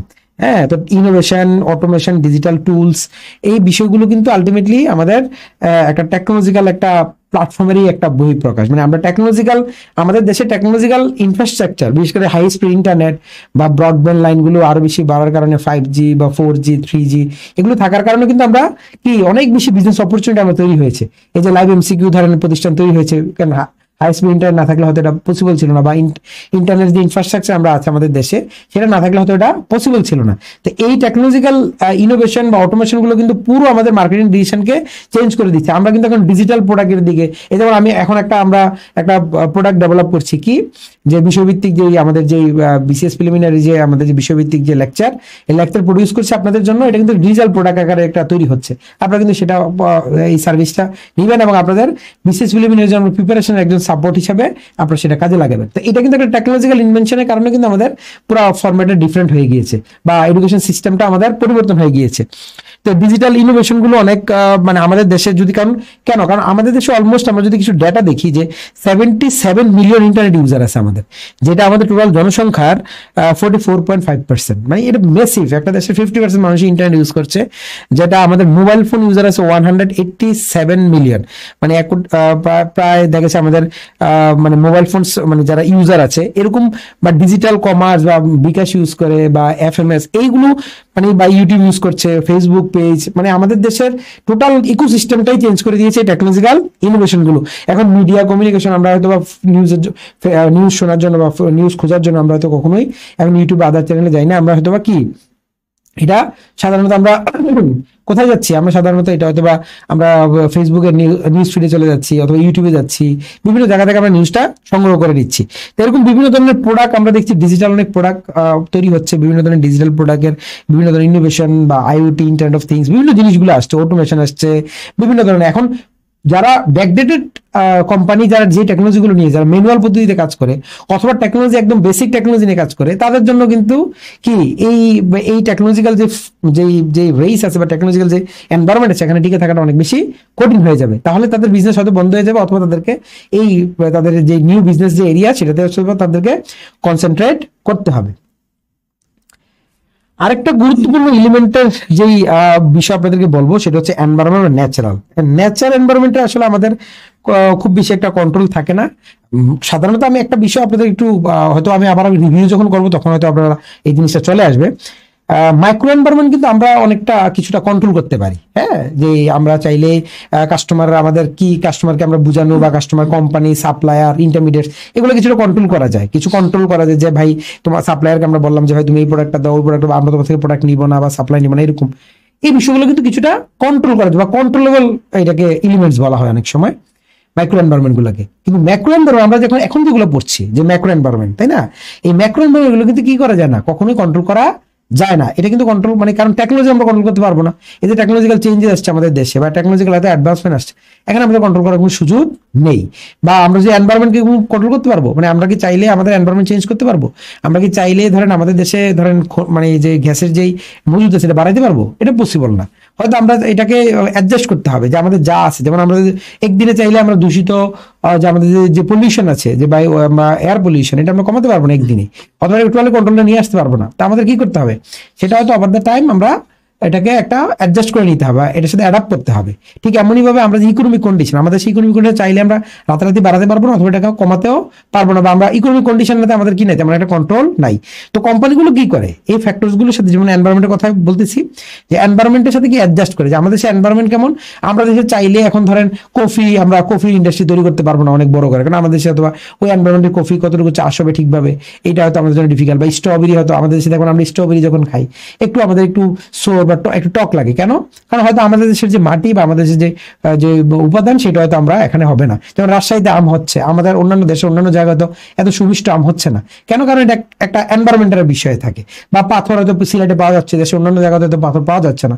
মাছ হয়তো বরিশালে অনেক বেশি পাওয়া যাচ্ছে, বা সবজি পাওয়া যাচ্ছে, বা কুমিল্লাতে সবজি পাওয়া যাচ্ছে, অন্যান্য দেশের অন্য জায়গা অথবা কক্সবাজার অথবা ধরেন আদার কোনো যেই প্লেসগুলো আছে ওখানে তো সবজি এত উৎপাদন হচ্ছে না। তো এগুলো কিন্তু ন্যাচারাল এনভায়রনমেন্টের ইম্প্যাক্ট। এখন আমি চাইলেই আমাদের দেশে একটা যেগুলো ইন্ডাস্ট্রি নিয়ে আসতে পারবো না, বা যেগুলো ইন্ডাস্ট্রি দাঁড় করাতে পারবো না, এটা ডিপেন্ড করবে আমি এই আমাদের দেশের ন্যাচারাল এনভায়রনমেন্ট। তো এই ন্যাচারাল এনভায়রনমেন্টের কি করি, ক্লাইমেট, আমাদের দেশে যে ক্লাইমেট, এখন আমাদের দেশে আমরা যদি বলি যে আমরা শীতের কাপড় আমাদের দেশে অনেক প্রডিউস হয়, কিন্তু আমাদের দেশে খুব বেশি একটা বিক্রি হয় না, কারণ আমাদের দেশে এত বেশি শীত পড়ে না, বা আমরা যে শীতের যে এলিমেন্ট দরকার সেটা হয়তো আমাদের দেশে এত বেশি প্রয়োজন পড়ছে না বা পড়ে না। ন্যাচারাল রিসোর্সেস, সাস্টেনেবিলিটি, এই ব্যাপারগুলো মূলত আসলে এনভায়রনমেন্টাল যেই এনভায়রনমেন্টাল যেই ফ্যাক্টরস গুলো আছে সেটার মধ্যে হয়তো সেটা ফোকাস করে থাকে। এখন আমাদের প্রশ্ন হচ্ছে এই এনভায়রনমেন্টের সাথে আমরা আসলে কিভাবে অ্যাডজাস্ট করবো, আমাদের কোন কোন বিষয়গুলোকে কনসিডার করতে হবে। যেমন আমাদের যেই ফ্লাড হয়, আমাদের দেশে যে বন্যা হয়, হ্যাঁ, যে অনেক বন্যা অনেক, এটা আমরা চাইলেই কালকে এটা কন্ট্রোল করে ফেলতে পারবো না, বা চাইবো যে বন্যা যেন না হয়, এটা আসলে সম্ভব না। ভূমিকম্প বা আদার যেই ন্যাচারাল যেই ডিসাস্টার গুলো আছে বা ন্যাচারাল যে প্রবলেম বা বিভিন্ন ধরনের যে ইস্যুস গুলো তৈরি হয়, সেটা আমরা চাইলেই সেটাকে কালকে কন্ট্রোল করতে পারবো না, সেটাকে আমরা একদম বা রিমুভ করে দিতে পারবো না। তা আমাদের কি করতে হবে? এখন ফ্লাড যে আমাদের দেশে হয়, কিছুদিন আগে আমরা দেখেছি আমাদের 2024 সালে যে অগাস্টের দিকে বিশাল একটা ফ্লাড এফেক্টেড এরিয়া আমাদের দেশে হয়েছিল, বিভিন্ন জায়গায়, ফেনী, কুমিল্লা বা নোয়াখালী, চাঁদপুর, বিভিন্ন জায়গায় হয়েছিল, বাংলাদেশের অন্যান্য প্রান্ত হয়েছিল। তো এখন আমরা এটা কি করতে পারি, আমরা অ্যাডজাস্ট করতে পারি, বা বন্যা কবলিত যদি হয়ে যায়, বন্যা হওয়ার জন্য না হওয়ার জন্য যতটুকু সম্ভব সেই যে অ্যাকশনগুলো নেওয়া, যে প্রি মেজারগুলো নেওয়া, আর যদি হয়ে যায় তাহলে আমরা কি কি জিনিসগুলো তৈরি করতে পারবো, যেন আমাদের মানে বন্যার সময় যে ধরনের উপকরণ, যে ধরনের প্রোডাক্টগুলো লাগে অনেক বেশি, বা শুকনো খাবার বা এই জাতীয় প্রোডাক্টগুলো, এগুলো হয়তো আমরা বেশি আমাদের কোম্পানিতে এগুলোতে ফোকাস দিলাম, এগুলো তো বেশি বেশি উৎপাদন করলাম। এখন আমরা হয়তো এনভায়রনমেন্টটাকে ভালো রাখার জন্য, এনভায়রনমেন্ট সাস্টেনেবিলিটি রাখার জন্য আমরা হয়তো এটাকে ফোকাস করতে পারি, যে আমরা যেমন আমাদের দেশে অনেকেই টেক্সটাইল গুলো, পৃথিবীর অনেক দেশে এখন আমাদের দেশে ওই গার্মেন্টস গুলো থেকে নেয় যেখানে লিড ফ্রি, মানে যেখানে লিড হয় না। ধরেন এখানে এই যে লিড সার্টিফাইড যে কোম্পানিগুলো আছে, এই যে লিড সার্টিফাইড কোম্পানিগুলোকে আসলে মূলত ফোকাস দেওয়া হয় এখন, কারণ কোম্পানিগুলো মানে অন্যান্য দেশের মানুষজন মনে করে যে না, সাস্টেনেবল মানে পরিবেশের ক্ষতি না করে যে উৎপাদনগুলো হয়েছে সেখান থেকে আমরা প্রোডাক্ট নিব, অথবা ধরেন যে এখানে পরিবেশকে ভারসাম্য রাখা হয়, এই ব্যাপারগুলোকে ফোকাস করে দেওয়া হয়। এখন একটা গুরুত্বপূর্ণ জিনিস হচ্ছে আমাদের ন্যাচারাল রিসোর্সেস। এই ন্যাচারাল রিসোর্স আমাদের দেশে, আমাদের সব ন্যাচারাল রিসোর্সেস নাই। আমরা দেশের আমাদের অনেকগুলো উৎপাদন আমরা পাই না, অনেক কিছু আমাদেরকে ইম্পোর্ট করতে হবে। সুতা একটা বড় পরিমাণে ইম্পোর্ট আমাদের করতে হয়। এখন আমাদের দেশে আমরা চাইলেই সুতা উৎপাদন করতে পারবো না, কারণ আমাদের তো যে কার্পাস বা সুতার জন্য যেই এনভায়রনমেন্ট লাগে বা যে পরিবেশ লাগে, সেটা হয়তো আমাদের দেশে ওইভাবে ওই পরিপূর্ণতা থাকলেও হয়তো সেটা আমাদের জন্য অনেক বেশি ডিফিকাল্ট উৎপাদন করা। তো সেই ক্ষেত্রে আমরা চাইলেই ন্যাচারাল রিসোর্সেস আমাদের যা আছে, আমাদের যা ন্যাচারাল রিসোর্সেস আছে, যেটা তো অন্যান্য অনেক দেশে নাই। হ্যাঁ, যেমন আমাদের অনেক শাকসবজি থেকে মাছ মাংস ফল, ন্যাচারাল ফল থেকে শুরু করে আমাদের অনেক যে ইলিশ, আমাদের একটা খুবই একটা গুরুত্বপূর্ণ একটা সম্পদ, যেটা অন্যান্য পৃথিবীর অন্যান্য দেশে নাই। অন্য দেশ চাইলে হয়তো উৎপাদন করা সম্ভব না। ন্যাচারালি আমরা তো এই ইলিশটাকে পেয়েছি, তো এইটাকে আমরা সবচেয়ে বেশি প্রায়োরিটাইজ করে আমরা ব্যবহার করতে পারি। এই ব্যাপারগুলোকে কিন্তু এনভায়রনমেন্ট বা ন্যাচারাল যেই আমরা যে এলিমেন্ট আছে সেটা অনেক বেশি ইম্প্যাক্ট ফেলে। সেটা কিন্তু আমাদেরকে খুব গুরুত্ব সহকারে, হ্যাঁ, এটা আমাদেরকে দেখতে হবে। এবং এটা যেন কোনোভাবে আমাদের কি না হয়, মানে আমাদের এটা যেন কোনোভাবে এমন না হয় যে আমরা চাইলেই এটা কন্ট্রোল করতে পারবো না, কিন্তু আমরা অবশ্যই এটাকে অ্যাডজাস্ট করে বা এটাকে মানে আমরা এটার সাথে অ্যালাইন করে আমাদের বিজনেসটাকে অপারেশন করতে পারি। Last but not the least, সেটা হচ্ছে ডেমোগ্রাফিক এনভায়রনমেন্ট। বলেছি যে কেন গুরুত্বপূর্ণ, কারণ আমাদের যে পপুলেশনের সাইজ, এই জেন্ডার, আরবানাইজেশন, আমাদের দেশে এখন ইউথের সংখ্যাটা অনেক বেশি। মিডল এজের যেমন 25 থেকে 35 বছরের যে বয়সের অথবা 20 থেকে 35 বছর বয়সের যে সংখ্যাটা, এটা সংখ্যাটা অনেক বেশি।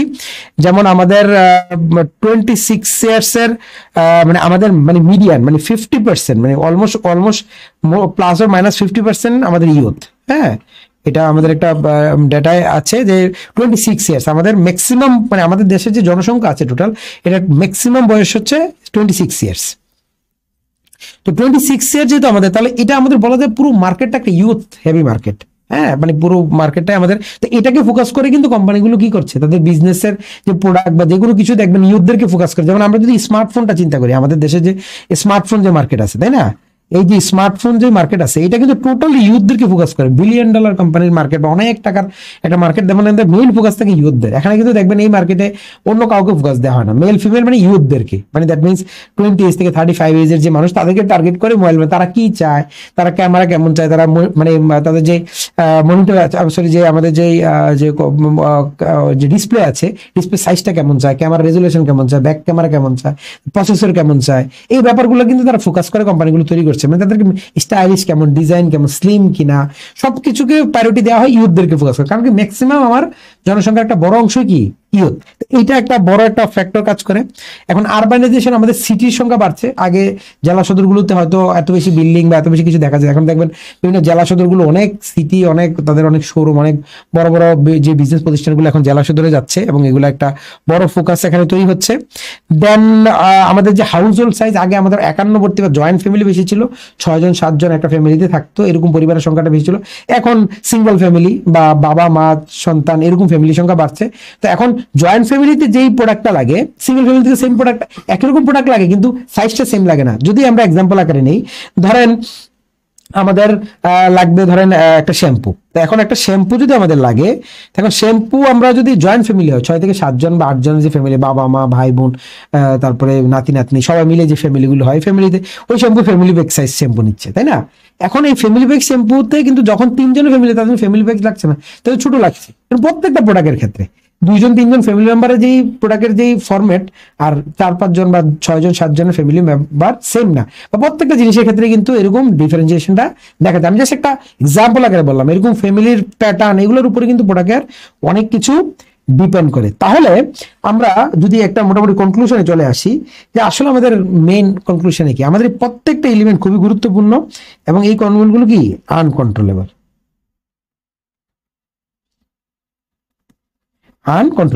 এগুলো আসলে কন্ট্রোল করা যায় না। আমি অলরেডি আপনাদেরকে বলেছি, যেমন political, legal, economic, social, cultural, technological, environmental, demographical, এটা আসলে চাইলে আমরা কি কন্ট্রোল করতে পারি না, এবং এগুলোর সাথে আমরা কি করতে হয়, অ্যাডজাস্ট করে অ্যাডাপ্ট করে নিতে হয়।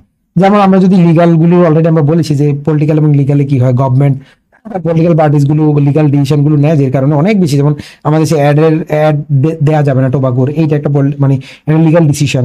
বিএসটি যে সার্টিফিকেশন দেওয়া, লিগাল ডিসিশন। ইকোনমিকের ক্ষেত্রে আমরা অলরেডি বলছি, আমাদের দেশে ইনফ্লেশনের যে ইম্প্যাক্ট আছে, এটার কারণে পার্চেসিং পাওয়ারে চেঞ্জ হয়, বা যে মিডল ক্লাসের পরিমাণ বাড়ছে, সেটা আমাদের আলটিমেটলি বেনিফিট হয়। সোশ্যাল কালচারে বলছি, আমরা যদি রিলিজিয়াস পার্সন, আমরা হালাল ফুড অনেক বেশি গুরুত্বপূর্ণ। ঈদের সময় আমাদের বিভিন্ন ক্যাম্পেইন লঞ্চ করি আমরা মার্কেটিং এর ভিউ পয়েন্ট থেকে। তো সেটা টেকনোলজিক্যাল, যেমন আমরা বিকাশ, ই কমার্সের কথা বলতে পারি, মোবাইলের অ্যাপস, আমাদের দেশে অ্যাপস ভিত্তিক বা লাইভ এমসি একটা বড় এক্সাম্পল। টেকনোলজিক্যাল এনভায়রনমেন্টে কিভাবে আমরা নিউ বিজনেস বা নিউ ফরমেশনে আমরা এডুকেশন ফরম্যাটটাকে নিয়ে আসছি। এনভায়রনমেন্টালের ক্ষেত্রে আমরা agriculture impact, green RMG factories, এই ব্যাপারগুলো আসলে অনেক বেশি হেল্পফুল। কারণ এনভায়রনমেন্ট অলরেডি আপনাদেরকে বলেছি যে কিভাবে এনভায়রনমেন্ট, ন্যাচারাল যেটা আমরা বলছি ন্যাচারাল এলিমেন্ট, এটা আসলে আমাদের অনেক কিছু হাতে নাই। তো আমরা ওইটার সাথে অ্যাডজাস্ট করে বা ওইটার সাথে অ্যাডাপ্ট করে, মানে এগ্রিকালচার বেস আমাদের দেশে আছে অ্যাভেলেবল এগ্রিকালচার, তাহলে আমরা এটাকে ফোকাস করেই প্রোডাক্ট উৎপাদন করতে। ডেমোগ্রাফিক, আমরা ইউথ পপুলেশন, আরবান যেভাবে আমাদের বাড়ছে, মিডিল ক্লাস ফ্যামিলি বাড়ছে, বা সিঙ্গেল ফ্যামিলি পরিমাণ বাড়ছে, সেগুলোকে আমরা ফোকাস করতে পারি। ওকে, তো আজকে আমাদের লেকচার 2 এর যে শেষ যে টপিকটা খুব বড় না, ছোট একটা টপিক, আমরা সেই টপিকে চলে যাচ্ছি যে marketing in Bangladesh, problem and prospect of consumer problem. আমরা প্রথমে প্রবলেম এন্ড প্রসপেক্ট গুলো দেখবো বাংলাদেশ মার্কেটিং এর, দেন আমরা কনজিউমার প্রোডাক্টের যে প্রবলেম প্রসপেক্ট আছে সেটা দেখবো, এবং আমাদেরকে কয়েকটা প্রতিষ্ঠানের কথা স্পেসিফিক বলে দেওয়া আছে, বিএসটিআই, ইপিবি, ইপিজেড এবং স্টক এক্সচেঞ্জ। আমি আপনাদেরকে অনুরোধ করবো, আমি হয়তো খুব শর্ট আকারে পড়াবো, কিন্তু এই যে বিএসটিআই, ইপিবি বা export promotion bureau, EPZ, export processing zone বা স্টক এক্সচেঞ্জ, এগুলো কিন্তু আপনাদের পুরো বিশেষ জার্নিতে সব জায়গায় লাগবে, সব জায়গায় এটা কিন্তু প্রয়োজনীয় 4টা প্রতিষ্ঠান। এটা সম্পর্কে ইনফরমেশন কিন্তু আপনাদেরকে ইন ডিটেল এটা শিখে নিতে হবে। এরকম না যে আমরা শুধু এইটা থেকে শিখবো, এরকম যেন না হয়। মানে আমি তো সেটা বেসিক আইডিয়া দিব কিভাবে মার্কেটের সাথে রিলেটেড, আপনাদের কাজ হবে এটা মেইনলি কি করা, ফোকাস দেওয়া, যে ডিটেলস এটা থাকে। তো আমরা প্রথমে কিছু কিছু চ্যালেঞ্জ এবং কিছু কিছু প্রবলেমসের কথা আমরা পড়ে নিচ্ছি, তারপর আমরা আদার বিষয়গুলোতে যাব। তো আমাদের ফার্স্ট যেই প্রবলেমের কথা আমরা বলছি, ইনফ্রাস্ট্রাকচার ডিস্ট্রিবিউশন। আমাদের দেশে ট্রান্সপোর্টেশন বা রোডের ব্যবস্থা আপনারা অবশ্যই জানেন যে আসলে আমাদের যে রোড বা যে ধরনের বিষয়গুলো আসলে আমরা চাইলেই ইমিডিয়েটলি ধরেন দেখা গেছে আমাদের হয়তো বা ঢাকা থেকে ধরেন পাশাপাশি কোনো ডিস্ট্রিক্ট, ধরেন নারায়ণগঞ্জের কথাই যদি বলি, বা ধরেন ঢাকা থেকে মুন্সিগঞ্জের কথা যদি বলি, আমরা ঢাকা থেকে বা মানে বিভিন্ন যেমন আরো অন্যান্য যে ডিস্ট্রিক্টগুলো, গাজীপুর বা ধরেন আরো যেই টঙ্গী, বিভিন্ন ডিস্ট্রিক্টগুলো আছে আশেপাশে, এগুলোতেই একটা ডে টু ডে মানে ডেলি মানে একদিনে ডেলিভারি দেওয়া কোনো প্রোডাক্ট অনেকটা ইম্পসিবল মধ্যে চলে গেছে, বা এটা হয় না। তো ইনফ্রাস্ট্রাকচার একটা বিগ প্রবলেম, কারণ আমরা মার্কেটিং আমরা জানি যে কাস্টমারের যে চাওয়া অনুযায়ী যেন প্রোডাক্টটা আমরা খুব কুইকলি তাকে পৌঁছাতে পারি, হ্যাঁ, যেন হচ্ছে অ্যাভেলেবল যে প্রোডাক্টটা সেটাই পারচেস করে। এখন যে ইনফ্রাস্ট্রাকচার এবং ডিস্ট্রিবিউশনের প্রবলেমের কারণে আসলে সবসময় প্রোডাক্টটা পৌঁছানো যায় না। অ্যাডাল্ট্রেশন, কোয়ালিটি, ভেজাল মেশানো, তো আমাদের দেশে আসলে এটা মানে আমাদের মানে অ্যাজ এ হিউম্যান বিইং আমরা মনে করি যে অ্যাডাল্ট্রেশন কোনোভাবে যদি আমরা একটু ভেজাল মেশাতে পারি, তাহলে হয়তো আমরা কম টাকায় বা কম খরচে আমরা বেশি প্রফিট, মুনাফার দিকে একটা বেশি কনসেন্ট্রেট থাকে, যার কারণে আমরা প্রোডাক্টকে অ্যাডাল্ট্রেশন করি। এবং কোয়ালিটি ইস্যুজের কারণে দেখা গেছে আপনি হয়তো ভালো প্রোডাক্ট উৎপাদন করছেন, কিন্তু আপনার একটা পাশাপাশি কোনো কম্পিউটার বা একটা কোনো কোম্পানি সেম প্রোডাক্ট হয়তো অল্প প্রাইসে দিচ্ছে, তাহলে কিভাবে দিচ্ছে? তার পক্ষে হয়তো আপনি হয়তো বেস্ট টেকনোলজি ব্যবহার করে প্রোডাক্টটা বানাচ্ছেন বা বেস্ট টেকনোলজি ব্যবহার করে প্রোডাক্টটা তৈরি করছেন, কিন্তু এরপর আপনি তার থেকে ভালো প্রাইসে প্রোডাক্টটা দিতে পারছেন না। কেন? কারণ সে ওই যে প্রোডাক্টে ভেজাল তৈরি করছে বা কোয়ালিটি ইস্যুস তৈরি হচ্ছে, এই কারণে এটা সম্ভব হয় না। তো এটা একটা বড় প্রবলেম আমাদের দেশে। প্রাইস সেন্সিটিভিটি, মানুষ আমাদের দেশে অনেক মানুষ প্রাইসটাকে অনেক বেশি ফোকাস দেয়, হ্যাঁ, প্রোডাক্টের কোয়ালিটিতে প্রাইস তার কাছে বেশি গুরুত্বপূর্ণ। কম প্রাইসে যেটা সেটাকেই সে ভালো প্রোডাক্ট মনে করে, এবং কম প্রাইসে যেটা ভালো প্রোডাক্ট না, মানে কম প্রাইসে সে প্রোডাক্টটা প্রেফার করে বেশি, বা কম প্রাইসে প্রোডাক্টটা নিতে চায়। কনজিউমাররা আর খুব বেশি অ্যাওয়ার না, আসলে ওই যে প্রোডাকশন কনসেপ্টটা বেশি চলে আমাদের দেশে, বা কনজিউমার আসলে জানে না প্রোডাক্টের মানে কোন প্রোডাক্টটা বেটার অপশন বা কোন প্রোডাক্টটা কি অপশন, এই জিনিসগুলো একটা বড় একটা ভিউ থাকে। কালচারাল ব্যারিয়ার্স, আমাদের দেশে যেহেতু আমরা অলরেডি আমি বলছি কালচারাল অনেক ভিউ, আমাদের কিছু সোশ্যাল কিছু নর্মস আছে আসলে, মানে অনেক সময় বেবি ফুড আমরা যখন মানে বিভিন্ন ধরনের মানে অনেক সময় দেখা যায় যে ধর্মীয় অনেক ইস্যুস তৈরি হয় যে এই প্রোডাক্টটা হালাল কিনা, কোন দেশ থেকে প্রোডাক্ট উৎপাদন হয়েছে, বিভিন্ন বিষয়ের কারণে, কালচারাল বিভিন্ন ব্যারিয়ারের কারণে আমরা কিন্তু কিছু প্রবলেম ফেস করে থাকি মার্কেটিং। ইকোনমিক কনস্ট্যান্ট, আমাদের দেশের মানুষের আসলে একটা ইকোনমিক কনস্ট্যান্ট থাকে, আসলে চাইলে মানুষ আসলে ওইভাবে প্রোডাক্ট পারচেস করতে পারে না। যেমন কোভিড-19 পর একটা বড় ধরনের একটা ধাক্কা ইকোনমিতে লাগে, যার কারণে মানুষ আসলে ওইভাবে ডেভেলপ করতে পারে না। তো এইগুলো চ্যালেঞ্জেস বা যেটা প্রবলেম বলি, এই চ্যালেঞ্জগুলো আসলে আমাদের মার্কেটিং এর ওভারকাম করতে হবে। এবং এই চ্যালেঞ্জগুলোকে আমরা যদি ইনফ্রাস্ট্রাকচার হয়তো আমাদের হাতে নাই, কিন্তু ইনফ্রাস্ট্রাকচার ডেভেলপ যখন হবে, যেমন এখন বাংলাদেশে কিছু কিছু জায়গায় অনেক ইনফ্রাস্ট্রাকচার ডেভেলপ হয়েছে, যার কারণে আমাদের হয়তো এটা ডিস্ট্রিবিউশন ইজি হয়ে যাচ্ছে, আমরা এসে থেকে বেনিফিট নিতে পারি। কিছু অপরচুনিটিস আছে ডেফিনেটলি। বাংলাদেশ একটা অবশ্যই সম্ভাবনার দেশ, সবসময় আমরা বলি। তো এটা একটা বড় অপরচুনিটির মধ্যে হচ্ছে লার্জ এবং ইয়ং মার্কেট। একটা বাংলাদেশের একটা বড় একটা কোম্পানি, বাংলাদেশের একটা বড় একটা জায়গা হচ্ছে ইয়ং একটা মানে প্রচুর পপুলেশন এখন বর্তমানে ইয়াং, এবং ইয়াং মার্কেটটার কারণে বাংলাদেশে মানে গ্রোয়িং একটা মার্কেট দেখা যাচ্ছে। মানুষের ইনকাম বাড়ছে এবং মিডল ক্লাসগুলো আরেকটু ডেভেলপ হচ্ছে। আগে মিডল ক্লাস বলতে কোনোভাবে খালি বেঁচে পড়ে থাকার বিষয় ছিল, এখন মিডল ক্লাস আসলে তাদের পার্চেসিং পাওয়ার বাড়ছে। একটা বড়, আমরা বর্তমানে যে প্ল্যাটফর্মে আছি বা আমরা যেই জায়গায়, এই যে লাইভ এমসিকিউতে আমরা আছি, তো সেই জায়গায় একটা বড় আমরা দেখছি যে ডিজিটাল রিনোভেশনের কারণে আমরা দূর দূরান্ত থেকে, হ্যাঁ, আমরা এই লাইভ এমসিকিউর আন্ডারে আমরা কিন্তু আমাদের বিসিএস এর আমাদের স্বপ্নের যে কাঙ্ক্ষিত যে আমাদের যেই পেশা মানে বা কাঙ্ক্ষিত যে আমাদের যেই ড্রিম কেরিয়ার, সেটার জন্য আমরা প্রিপারেশন নিচ্ছি, এবং সেটা কিন্তু আমাদের সম্ভব হয়েছে ডিজিটাল রেভলিউশন। তো একটা সম্ভাবনা, একটা বড় জায়গা তৈরি হয়েছে আমাদের এই ডিজিটাল রেভলিউশন, যেটা আমরা ডিজিটাল ইনফ্রাস্ট্রাকচার বলতে পারি। আনটেপ রুরাল মার্কেট, এখনো আমাদের রুরাল যে মার্কেটগুলো আছে ওখানে কিন্তু অনেক প্রোডাক্ট এখনো পৌঁছায় নাই। এখনো অনেক প্রোডাক্ট এখনো আমাদের বিশেষ করে আমরা মানে এই প্রোডাক্টগুলো এখনো কিন্তু আমরা অনেক মানুষ এখনো কিন্তু আমাদের অনেক কোয়ালিটি প্রোডাক্ট থেকে বঞ্চিত। শহরে যে প্রোডাক্টটা পাওয়া যায়, গ্রাম মানুষ হয়তো সেম প্রাইসে প্রোডাক্ট কিনছে, কিন্তু এই প্রোডাক্টটা তো পাচ্ছে না, তাই না? আমাদের তো সে ফর এক্সাম্পল যদি আমি আমার ব্যক্তিগত একটা অভিজ্ঞতা শেয়ার করি, যে আমরা যখন গ্রামে অনেক সময়, আমি গ্রামের থেকেই আসা, গ্রামেই ছেলে, তো যখন আমরা গ্রামে যাই, দেখা গেছে একটা ধরেন কথার কথা, আমি যে এক্সাম্পল আগে যে অল টাইমের কথা যদি আমরা বলি, অল টাইমের আমরা যদি একটা মানে বনের কথা চিন্তা করি, যে বাটার বন, অল টাইমের একটা বাটার বন হয়তো 10 টাকা অথবা 15 টাকা আমাদের দেশে, তো গ্রামে হয়তো একটা বাটার বনের দাম 10 টাকাই অথবা 8 টাকা হইতে পারে, ধরেন এরকম একটা প্রাইসে। তো অল টাইমের বাটার বনটা হয়তো কম্পারেটিভলি টেস্ট অথবা কোয়ালিটি কম্পারেটিভলি ভালো, কিন্তু গ্রামে কিন্তু সেম টাকাটা একজন পে করছে, কিন্তু সে কিন্তু ওই প্রোডাক্টটা পাচ্ছে না। হ্যাঁ, এরকম অসংখ্য বিষয় কিন্তু আছে, যে ওই প্রোডাক্টটা হয়তো ওই জায়গায় পৌঁছানো সম্ভব না, বা ওই জায়গায় হয়তো প্রোডাক্টটা যায় নাই, গ্রামে তো ওই প্রোডাক্টটা যাচ্ছে না। সফট ড্রিঙ্কসের কথা বলি, এখন ভালো মানে একটা সফট ড্রিঙ্ক যেই প্রাইসের, নর্মালি সফট ড্রিঙ্কসের প্রাইসে কিন্তু সেম, বা জুসের প্রাইসে সেম, কিন্তু গ্রামে হয়তো ওই জুসটা বা ওই সফট ড্রিঙ্কসটা পৌঁছাচ্ছে না। তো এইটা একটা একটা বড় অপরচুনিটি রয়ে গেছে এখনো এই রুরাল মার্কেটগুলোতে যাওয়ার। ইনোভেশন, এন্টারপ্রেনারশিপ, আমাদের দেশের মানুষের এই যে লাইভ এমসিকিউর কথা যদি আমরা বলি, একটা বিশাল একটা আমাদের দেশে একটা অনেক বড় একটা ইনোভেশন।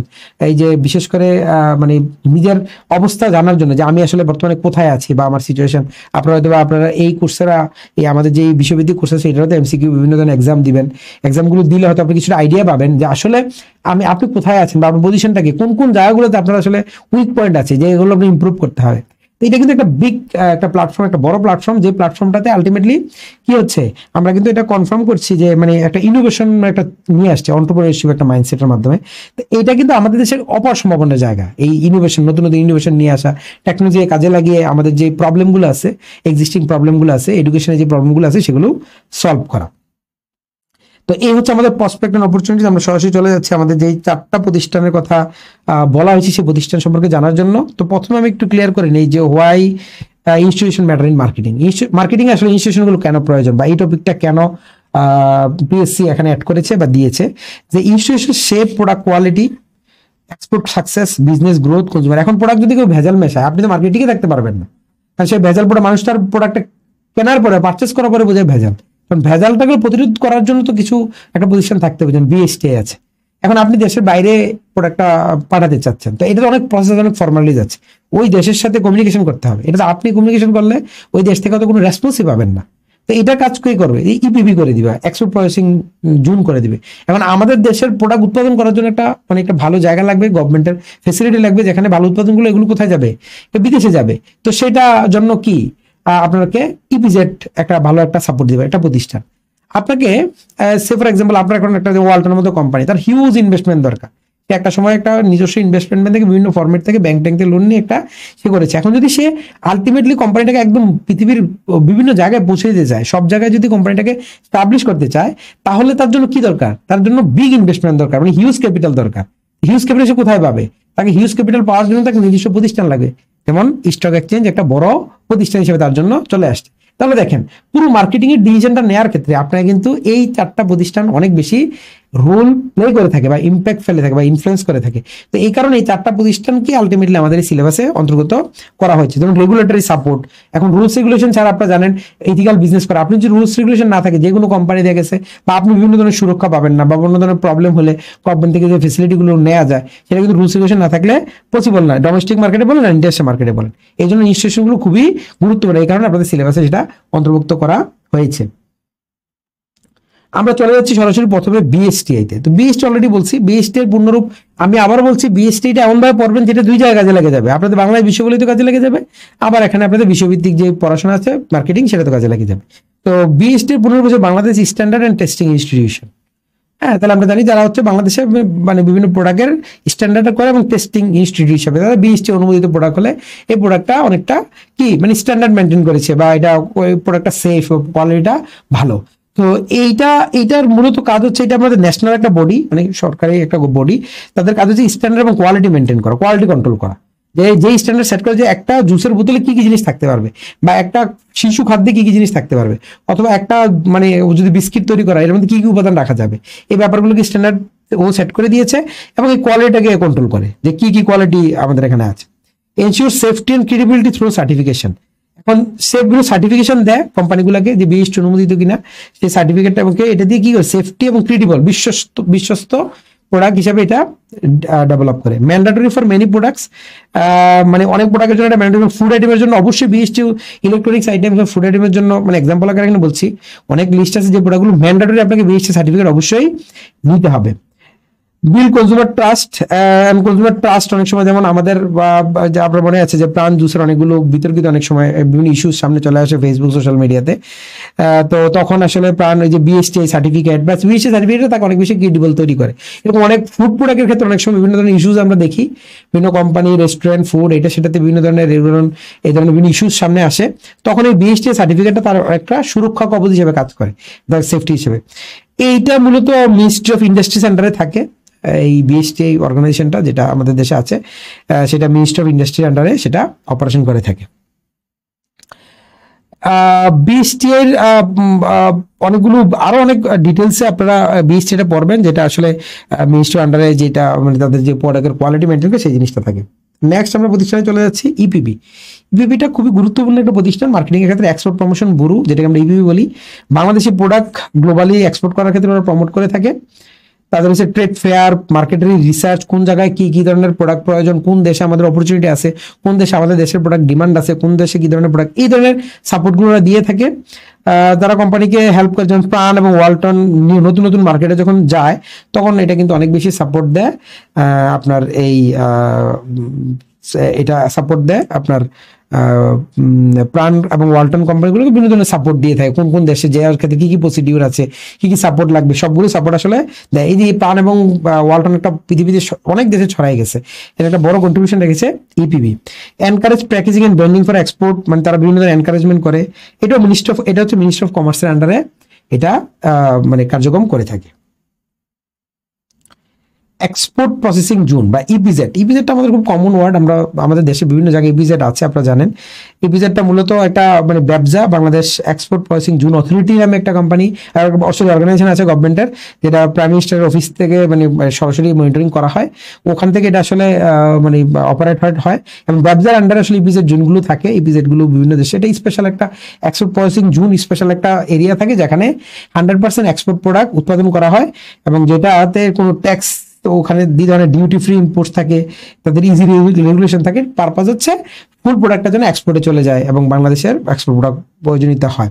এটা লোকাল এবং ফরেন ইনভেস্টরদেরকে অ্যাট্রাক্ট করা হয় ইপিজেডের মাধ্যমে। ইপিজেড ইনভেস্ট করা অনেক সেফ, কারণ যেটা প্রাইম মিনিস্টার অফিস থেকে যেহেতু এটা সরাসরি মানে মনিটরিং হয়, সেক্ষেত্রে এটা অনেক বেশি ডেভেলপ হয়। Enable large scale production for export, বড় স্কেলে প্রোডাকশন করতে গেলে আমরা এক্সপোর্টে আসলে সাধারণত মানে এক্সপোর্ট হিসেবে হেল্প করে থাকে, যে মানে অনেক বড় স্কেলে প্রোডাকশন হয় ওখানে এবং পুরোটাই প্রোডাকশন হয়ে যায়। মেড ইন বাংলাদেশ প্রোডাক্টটা আসলে মানে এই কনসেপ্টটা আসলে এক্সপোর্ট এই ইপিজেড থেকে অনেক বেশি যায়, বাংলাদেশে এক্সপোর্টের ইমেজটা ডেভেলপড হয় ইপিজেডের মাধ্যমে। নেক্সট যে প্রতিষ্ঠানটা, এটা হচ্ছে আমাদের লাস্ট প্রতিষ্ঠান, সেটা হচ্ছে স্টক এক্সচেঞ্জ, যেখানে শেয়ার কেনা বেচা হয়। তো বাংলাদেশে দুইটা stock exchange, DSC Dhaka stock exchange এবং চিটাগং স্টক এক্সচেঞ্জ ডিএসসি। তো আমি একটু আগে আমাদের শুরুতেই এই যে ইনস্টিটিউশনের যে টপিকটা শুরু করার আগে আপনাদেরকে বলেছিলাম যে ওয়ালটনের এখন বিগ ইনভেস্টমেন্ট দরকার তাদের যেই বিজনেস অপারেশন বাড়ানোর জন্য। এখন সেক্ষেত্রে তাদেরকে হিউজ ফিনান্সিয়াল সাপোর্ট দরকার বা ক্যাপিটাল দরকার। তো সেক্ষেত্রে তাদের জন্য ক্যাপিটাল রেজ করার জন্য তারা কোথায় যাবে?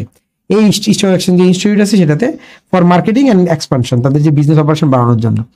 তো পাবলিকের ট্রাস্টও তৈরি হয়, কারণ এটা স্টক এক্সচেঞ্জগুলো সাধারণত গভর্নমেন্টের রেগুলেশন আন্ডারে থাকে, ডিএসসি বা সিকিউরিটি এক্সচেঞ্জ কমিশন যেটা আছে ওইটার আন্ডারে এগুলো পরিচালিত হয়, যার কারণে মানুষের পাবলিকের ট্রাস্ট থাকে যখন এটা মানে এই যে ক্যাপিটাল মার্কেটে আসে বা যখন স্টক এক্সচেঞ্জে আসে। এনাবলস investment in product and development and branding, investment বাড়ায়, কোম্পানিগুলো অনেক বেশি ডেভেলপমেন্ট হয়। রিফ্লেক্ট সেক্টর হেলথ, অনেক সময় অনেক বেশি মানে সেক্টর হেলথ মানে ওই যেই ইন্ডাস্ট্রিতে আসলে অনেক বেশি, যেমন এফএমসিজিতে অনেক বেশি ইনভেস্টর আসলে বা যদি স্টক এক্সচেঞ্জে থাকে তখন ওই ইন্ডাস্ট্রিটার শেপটা আলটিমেটলি বাড়ে, কারণ মানুষ অনেক বেশি ইন্টারেস্ট তৈরি হয়, ওই ইন্ডাস্ট্রি সবাই ইনভেস্টমেন্ট করতে চায়।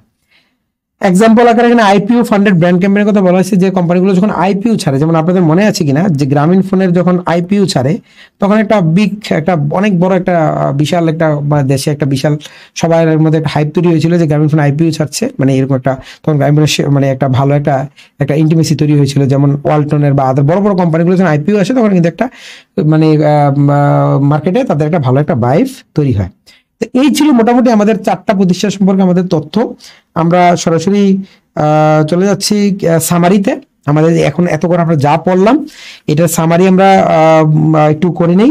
সামারিতে আমরা দেখতে পাচ্ছি যে micro environment includes factors close to the company.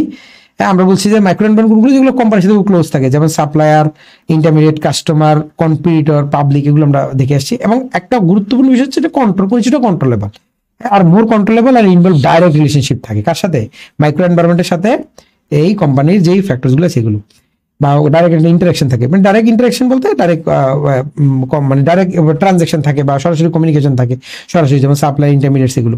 R macro এনভায়রনমেন্টে কি হয়, যেগুলো এক্সটার্নাল ফোর্সেস বা ব্রডার ফোর্সেস, যেমন demographic, economic, natural, technological, political, cultural, এই ব্যাপারগুলো থাকে।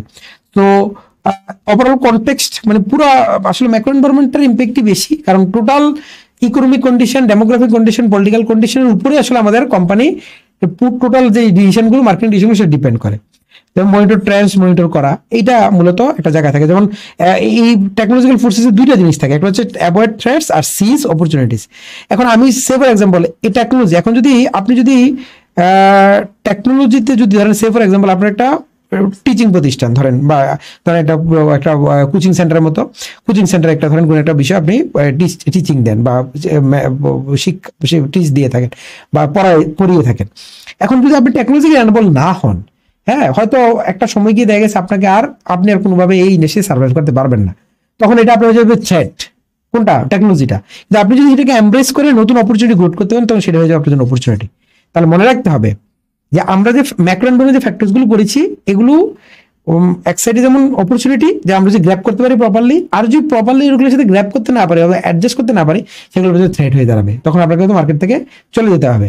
যেমন আমরা এক্সাম্পল দিচ্ছি নোকিয়া বা ফুজি যে ক্যামেরা ছিল, আমরা অনেক সময় যে বা ফুজি, কোডাক, এই বিভিন্ন ধরনের ক্যামেরা দেখেছিলাম, এই ক্যামেরাগুলো যখন তারা টেকনোলজির সাথে অ্যাডজাস্ট করতে পারেনি তারা কিন্তু মার্কেট থেকে হারিয়ে গিয়েছে। বাংলাদেশ কন্টেস্টে যেমন অপরচুনিটি থাকতে পারে আপনার ইয়াং পপুলেশন, র্যাপিড যে ডিজিটাল যে অ্যাডপশন হচ্ছে, নতুন নতুন সার্ভিসগুলোকে ডিজিটালি অ্যাডাপ্ট করা, মোবাইল ব্যাংকিং, ই কমার্স। ঠিক চ্যালেঞ্জেস আছে, কিছু ইনফ্রাস্ট্রাকচার গ্যাপস আছে, ইভলভিং রেগুলেশন। বাংলাদেশের কন্টেস্ট যে আমাদের মার্কেটিং এর যে অপরচুনিটিগুলো আছে সেটা আমরা বললাম, আর যে চ্যালেঞ্জেসগুলো অলরেডি আমরা আলোচনা করেছি, ইনফ্রাস্ট্রাকচার যে ইস্যুস আছে, যে রেগুলেশনের কিছু প্রবলেম আছে, সেই ব্যাপারগুলো। আর যে আমাদের যে 4টা ইনস্টিটিউশন আমরা পড়েছি, বিএসটিআই, ইপিবি, ইপিজেড এবং স্টক এক্সচেঞ্জ, এটা একটু সামারি করি আমরা। বিএসটি এর কাজ হচ্ছে প্রোডাক্ট স্ট্যান্ডার্ড এবং কনজিউমার ট্রাস্ট ডেভেলপ করা। ইপিবির হচ্ছে প্রমোট করা এক্সপোর্টকে, যেন আমাদের দেশের প্রোডাক্ট গ্লোবালি যায়। ইপিজেড এর কাজ হচ্ছে এক্সপোর্ট ফোকাস প্রোডাকশনের দিকে যাওয়া, যেন দেশে ভালোভাবে অনেক বেশি প্রোডাকশন হয় এবং তাদেরকে ইনসেন্টিভ দেওয়া যেন তারা আরো বেশি প্রোডাক্ট উৎপাদন করতে পারে এবং এক্সপোর্ট করতে পারে। স্টক এক্সচেঞ্জ হচ্ছে প্রোভাইড ক্যাপিটাল, কোম্পানিগুলো যখন তার আলটিমেট অনেক বেশি এক্সপানশনে যায়, গ্লোবালি যখন বিজনেস অপরচুনিটি বাড়াতে চায়, তাদের বিজনেসের গ্রোথ যখন তারা ডেভেলপ করতে চায়, ব্র্যান্ডের যে ক্রেডিবিলিটি বাড়াতে চায়, তখন সেটা তাদের স্টক এক্সচেঞ্জের মাধ্যমে সেটা করে থাকে। এই হচ্ছে মোটামুটি আমাদের সামারি আমাদের এই টোটাল এনভায়রনমেন্টাল চ্যাপ্টারের এবং institution in market institution in Bangladesh for marketing purposes, এই আমরা বিষয়গুলো আমরা পড়লাম। আশা করি আপনাদের এই ব্যাপারগুলো অনেকটা ক্লিয়ার হয়েছে। আমরা কিছু স্যাম্পল কোয়েশ্চেন দেখবো যে আসলে কি ধরনের কোয়েশ্চেন এই জায়গাগুলো থেকে হতে পারে। তবে আমি আপনাদেরকে যে কথাটা দিয়ে শুরু করেছিলাম এই কথাটা আবারও বলছি, রিপিট করছি, আপনারা এই চ্যাপ্টারটা ডেফিনেটলি নট অনলি শুধুমাত্র মার্কেটিং পার্সপেক্টিভ পড়বেন, এটা অবশ্যই আপনাদেরকে আপনাদের যেই বেসিক যে পিলির যে প্রিপারেশন সেটাকে ফোকাস করে আপনাকে পড়তে হবে। যেমন আপনার এই চ্যাপ্টারটা আপনার বিজনেস মার্কেটিং বই থেকে, এবং পাশাপাশি বাংলাদেশ কন্টেস্টের জন্য আপনারা যেই লেকচার বা শিট প্রোভাইড করা হবে সেখান থেকে আপনারা পড়তে পারেন। আমরা কিছু স্যাম্পল কোশ্চেন আমরা যদি দেখি এখানে, যে একটা স্যাম্পল কোশ্চেন আপনারা এখানে আমরা দিয়েছি যে which of the following is a part of micro environment. তাহলে আমরা যদি বলি এখানে মাইক্রো এনভায়রনমেন্ট পার্ট কি, ডেমোগ্রাফিক মাইক্রোএনভায়রনমেন্ট পার্ট না, কারণ ক্লোজলি রিলেটেড না কোম্পানির সাথে সরাসরি। ডেমোগ্রাফি মানুষের পপুলেশন সাইজ বা এটা তো আমার সাথে সরাসরি রিলেটেড না। টেকনোলজিক্যাল ট্রেন্ড আমরা জানি না।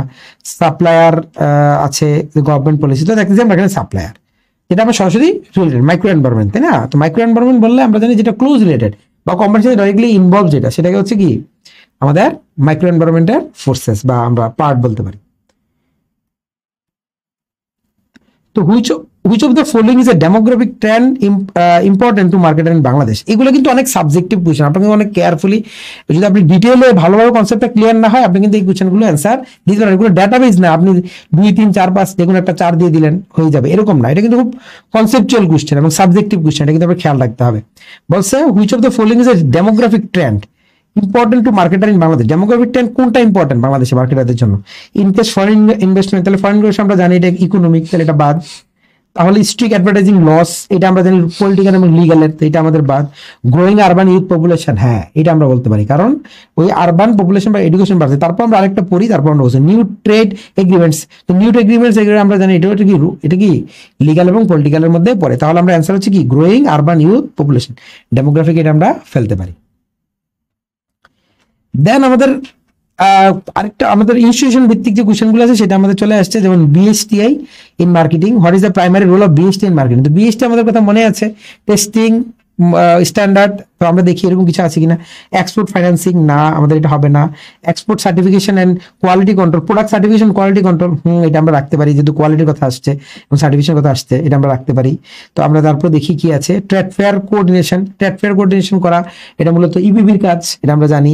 ব্র্যান্ডিং সাপোর্ট, এটাও অনেক সময় অনেকটা ইপিবির কাজ, সেটাও আমরা জানি। তাহলে আমাদের অ্যান্সার হচ্ছে B, product certification and quality control. Then আমাদের নেক্সট কোশ্চেনে যাচ্ছি। আমাদের নেক্সট কোশ্চেন আমাদের হচ্ছে এক্সপোর্ট প্রসেসিং জোন বা ইপিজেড মার্কেটারদের কি হেল্প করে। তো আমরা জানি এক্সপোর্ট প্রসেসিং জোনের কাজ কি, আমরা এক্সপোর্ট ওরিয়েন্টেড প্রোডাক্টগুলো উৎপাদন করা এবং এক্সপোর্ট করা। ক্রিয়েটিং রিটেল মার্কেটিং প্ল্যাটফর্ম, তো আমরা ক্রিয়েটিং রিটেল মার্কেটিং প্ল্যাটফর্ম আমরা বুঝতেছি এটা কখনোই এটা অ্যান্সার এটার সাথে রিলেটেড না। রেগুলেটিং ডোমেস্টিক অ্যাডভার্টাইজিং, না আমাদের regulating. Supporting export oriented production, মানে এক্সপোর্ট করার জন্য প্রোডাকশন ওরিয়েন্টেড, মানে এক্সপোর্ট ওরিয়েন্টেড প্রোডাকশন করা, এটা আমরা রাখতে পারি অ্যান্সার হিসেবে। মনিটরিং অনলাইন কনজিউমার রিভিউস, কনজিউমারের অনলাইন রিভিউ দেখা, এটাও কি ইপিজেডের কাজ না। ইপিজেডের কাজ হচ্ছে সাপোর্টিং এক্সপোর্ট ওরিয়েন্টেড প্রোডাকশন। এইভাবে আমরা কোশ্চেনটা সলভ করতে পারি। সো দ্যাটস অল অ্যাবাউট আজকে আমাদের মোটামুটি লেকচার 2 এর যে বিষয়গুলো আমরা মোটামুটি চেষ্টা করেছি আপনাদেরকে ইন ডিটেলে বলার জন্য। আমি আবারও বলছি এগুলো অনেক তথ্য নির্ভর পড়াশোনা, বিশেষ করে চ্যাপ্টার এই লেকচার 2টা আপনারা ওটাকে তথ্য নির্ভর করে পড়বেন, কারণ এইটা কিন্তু আপনাদের বাংলাদেশ বিষয়গুলিও যেই প্রিলিমিনারি এক্সামিনেশন আছে ওখানে এটা কাজে লাগবে। তো এই জায়গাটা আপনারা একটু কেয়ারফুলি পড়বেন। আমি মনে করি এই চ্যাপ্টারটা খুবই খুবই গুরুত্বপূর্ণ। আপনাদের যেই এক্সামিনেশন যে পরীক্ষা হবে, আমি আপনাকে বলতে পারি এই লেকচারটা থেকে একটা ভালো সংখ্যক আপনাদের আসবে। তো আপনারা হয়তো এমসিকিউ যখন পরীক্ষাগুলো দিবেন, হয়তো এই চ্যাপ্টার থেকে আপনারা অনেকগুলো কোশ্চেন আপনারা পাবেন এবং এই চ্যাপ্টার থেকে হয়তো আপনারা অনেক বেশি কোশ্চেন আপনারা দেখতে পাবেন। তো আজকের এই ক্লাসটা আশা করি আপনাদের, আমি আবারও বলছি যে এটা অনেক ব্রড টপিকের ক্লাস। আমি চেষ্টা করেছি অনেকে প্রিসাইজ করে ছোট ছোট বিষয়ের উপরে এমফাসাইজ করে আপনাদেরকে এটা বুঝিয়ে দেওয়ার জন্য। তো আশা করি আপনাদের এই ক্লাসের টপিকগুলো আপনাদেরকে সহজভাবে আপনারা বুঝতে পেরেছেন। তারপরে যদি কোনো ধরনের ফিডব্যাক বা কোনো সাজেশন, কোনো বিষয় থাকে বা কোনো প্রশ্ন থাকে, কোনো কোয়ারি থাকে, আপনারা আমাদেরকে জানাবেন। আমরা চেষ্টা করবো আপনাদের প্রশ্ন বা কোয়ারিগুলোর অ্যান্সার সঠিক সময় আপনাদের কাছে পৌঁছে দেওয়ার জন্য। তো আজকে লেকচার 2 এই পর্যন্তই। সবাইকে আবারও শুভেচ্ছা এবং অভিনন্দন জানাচ্ছি। আপনাদের প্রিপারেশনটা যেন খুব সুন্দর হয়, স্মুথ হয়। আপনাদের প্রিপারেশন একজন পাশে একজন মেন্টর হিসেবে থাকতে পেরে আমি খুবই খুশি এবং আপনাদের প্রতি কৃতজ্ঞ। আপনারা এই জায়গাটা চেষ্টা করবেন এই চ্যাপ্টারটাকে একটু বেশি এমফাসিস করে পড়ার জন্য, যেন আপনাদের প্রিলিমিনারি পরীক্ষার এক্সামিনেশনটা অনেক বেশি সহজ হয়। সবাইকে আবারও ধন্যবাদ এবং শুভেচ্ছা। সবাই ভালো থাকবেন। ধন্যবাদ।